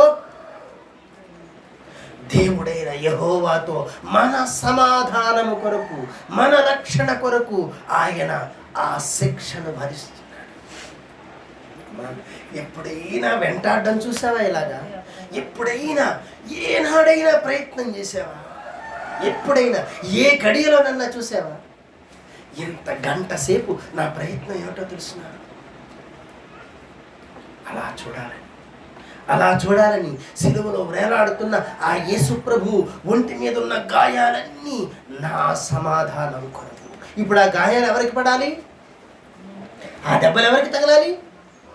ఎందుకు తగలాలి? ఏం పాపం చేశావు నువ్వు ఏం పాపం చేశావో దానికి తగ్గ శిక్ష నీ మీద పడాలి. అది నీకు పాపం అన్న విషయం తెలియదు గనుక నీకు బదులుగా ఆయన మీద వేసి నీకు ఎప్పుడో నువ్వు పుట్టి 1000 సంవత్సరాల తర్వాత నువ్వు పుట్టి పాపం చేస్తావన్న సంగతి ఎరిగిన దేవుడు ఆ జరగబోయే పాపానికి కూడా ముందుగా క్షమాపణని సిద్ధపరచుట కొరకు యేసు ప్రభువు మీద సమాధానార్థమైన శిక్ష పడింది. అర్థమవుతుందా?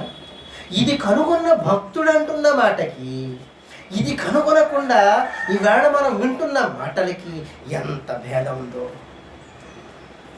ఇది కనుగొనని భక్తుడు ఇంకొకలా మాట్లాడుతున్నాడు, కనుగొన్న భక్తుడు ఎంత అందమైన మాటలు మాట్లాడుతున్నాడో తెలిసినా, నీతి సమాధానాలు ముద్దు పెట్టుకున్నాయి, కృపా సత్యాలు కలుసుకున్నాయి.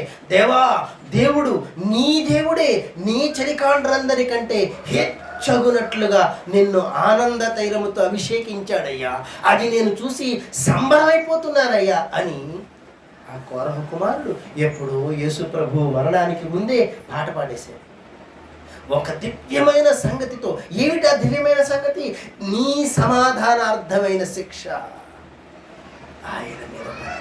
అది నేను ముందుగా అమ్మో అందులో నాకు కూడా సమాధానం ఉందా, అందులోనేనా నాకు కూడా జీవితం ఉందని ముందుగా ఎరిగిన వాడే విశ్వాసమును బట్టి సమాధానార్థం అక్కడ శిక్షను వేసి మనకి విడుదలిచ్చాడు. ఇప్పుడు తగని ఉగ్రతతో ఉన్న దేవుడు ఉగ్రతను కుమ్మరించకుండా ఎందుకు దాటేస్తున్నట్టు అర్థమైందా? భూమి మీద సమాధానమును వేయవచ్చి తినని తలంచకుడి అన్న మాటకి అర్థం వచ్చిందా? ఖడ్గం వేయడం అంటే అర్థం వచ్చిందా? విరోధం. యేసు ప్రభువుని నమ్ముకున్నందుకు, యేసు ప్రభువుని ఆశ్రయిస్తున్నందుకు ఇంట్లో వాళ్ళే విరోధులైపోతున్నారు. ఇంట్లో వాళ్ళే. భర్త అంటాడు, ఏమిటి చర్చికి వెళ్ళడం మానుతావా, లేకపోతే విడాకులు ఇచ్చేస్తావా? ఏం చేస్తావు? ఇప్పుడు ఏం చేస్తావు చెప్పండి? నరకానికి వెళ్ళిపోతావు. మరి ఏంటి ప్రార్థన చేసుకుంటే ఇచ్చేస్తాడా?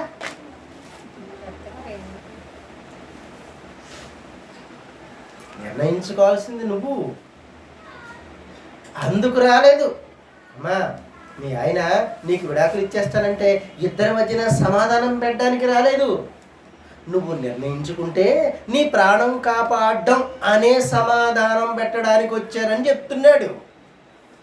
అది అర్థం కాని మనుషులు ఏం చేస్తున్నారంటే ఇక్కడ ఏం వచనాన్ని అడ్డుపెట్టి, అదిగో యేసుప్రభు అందుకు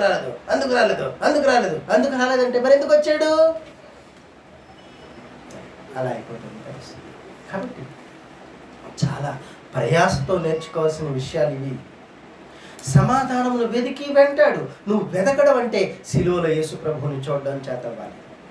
యేసు ప్రభువు 3.5 సంవత్సరాలు భూమి మీద ఆయన ఈ అద్భుతాలు అన్నీ చేస్తూ దేవుడైన యెహోవాను గూర్చి, ఆయన క్రియలను గూర్చి ప్రకటిస్తూ అనేకమైన అద్భుతాలు చేస్తూ భూమి మీద తాను రావటానికి గల ఉనికిని, విషయాన్ని ప్రకటిస్తూ ఉంటే అందరూ అన్నారు, వీడు దెయ్యాలు పట్టినోడై చేస్తున్నాడు రా అని చెప్పుకుంటూ వచ్చాడు. నన్ను తినండిరా మీరు బ్రతుకుతారంటే, అమ్మో మనిషిని తినమంటున్నాడు ఏమిటి అనుకొని వాంతులు చేసుకొని పోయారు అందరూ. చివరికి ఆ 11 మంది మిగిలితే ఆ 11 మందితో రాజ్యం కట్టుకున్నాడు. రాజ్యారంభం జరిగింది. దేవుని సువార్త ప్రారంభమై అప్పటి నుంచి సమాధానపరుస్తున్నారు. ఒకరితో సమాధానపరుస్తున్నారు. అలా సమాధానపరిచిన సంఘమే పరలోకం వెళుతుంది. దేవుని ఉగ్రత ఒకటి కాచుకొని ఉంది. అయితే ఆ ఉగ్రత మన మీద పడకుండా యేసు ప్రభు వీపడ్డెట్టాడు. అందాక అడ్డెట్టాడు. దేనికి తెలుసా? వీపడ్డెట్టడం. పిల్లాడికి తగలాల్సిన ఆ చెంప దెబ్బ భార్యకి తగిలించినట్టు. ఎందుకు? చూసి మార్చుకోవాలి, చూసి భయపడాలని. మా అమ్మనే వదలలేదంటే నన్ను వదులుతాడా అనే భయంతో బ్రతుకుతాడని, ఆ భయంతో జాగ్రత్తగా దిద్దుబాటు చేసుకుంటాడని జీవితాన్ని. యేసు ప్రభువుని మరణానికి గురి చేయడం వెనక ఎలాంటి సంగతి కూడా ఒకటి ఉంది. యేసు ప్రభువుని కూడా వదలలేదు, మరి మనల్లో? యేసు ప్రభువుని శోధనకి గురి చేశాడు, మరి మనల్లో? యేసు ప్రభువుని మాత్రం శోధించేయాలట, పర్వాలేదు, మనల్ని మాత్రం ఏమనకూడదట. తెలుసా సంగతి మీకు? శోధన ఎందుకు వస్తుందో తెలుసా? శోధన ఎందుకు వస్తుందో తెలుసా? నువ్వు పాపం చేసావు కాబట్టి నీకు శోధన వస్తుంది కాదట. బైబిల్ అలా చెప్పలేదు. నిన్ను ఇంకా ఇంకా సువర్ణములా, బంగారంలా మార్చేయాలని ఒక శోధనని చుట్టూ పెడతాట. అది ఆరోగ్యం కావచ్చు, ఆర్థికం కావచ్చు, కుటుంబ పరిస్థితి కావచ్చు, తినటానికి తిండి లేని పరిస్థితి అయినా కావచ్చు. అప్పుడు కూడా నిలదొక్కుంటే, నువ్వు నిలబడితే, ఇప్పుడు సమాధాన పడేది ఎవరు? ఎవరు సమాధాన పడతారు? దేవుడే సమాధానపడి, ఏమిటి ఎంత దుఃఖ పెట్టినా కూడా, ఎంత బాధ పెట్టినా కూడా నన్ను వదలకుండా నువ్వు నిలబడ్డావే, నిన్ను నేను ఎలా వదులుకుంటాను? అబ్రహామా, నీకు శోధన పెడుతున్నాను, నీకున్న ఒక్క కొడుకుని తీసుకొచ్చినాడు ముక్కలు కదా నరికే అంటే, నరికాడా నరకలేదా? 2 ముక్కలు చేసి పడేశాడు. నీకనయ్యా నాకేమిటన్నాడు. ఊరు బాబు ఇదేట్రా, నేనేదో నిన్ను పరీక్ష చేద్దాం అంటే నువ్వు నాకు తగులుకున్నావేమిట్రా అన్నట్టుగా దేవుడు అబ్రహాముని చూసి మురిసిపోయాడు. అలా విశ్వాసులకు తండ్రిగా చేసి అబ్రహాముని భూమ్యాంతాలకు సాక్ష్యంగా నిలబెట్టాడు. అబ్రహాము సంతానము క్రీస్తు. ఆ క్రీస్తుని చూసిన ప్రతి వారికి సమాధానం. ప్రయాసపడి భారం మోసుకుంటున్న సమస్త నా యొద్దకు రండి, వస్తే ఏం చేస్తావు? నా విశ్రాంతిని నీకు ఇస్తాను, నా సమాధానాన్ని నీకు ఇస్తాను, నా సమాధానాన్ని ఇస్తాను, దేవుని ఉగ్రతను తప్పిస్తాను అంటున్నాడు. అందుకే సమాధానమును వెదకి వెంటాడు. ఇప్పుడు వెంటాడాల్సింది ఎవరినట? క్రీస్తునని అర్థం. దేవుడు వాళ్ళందరినీ దీవించుగాక. అందరికీ వందనాలు. ఏమైనా అర్థం కాకపోతే మళ్ళీ వచ్చేవారు అడగండి, నేను మళ్ళీ చెప్పే ప్రయత్నం చేస్తాను. దేవుడు మనందరినీ దీవించుగాక.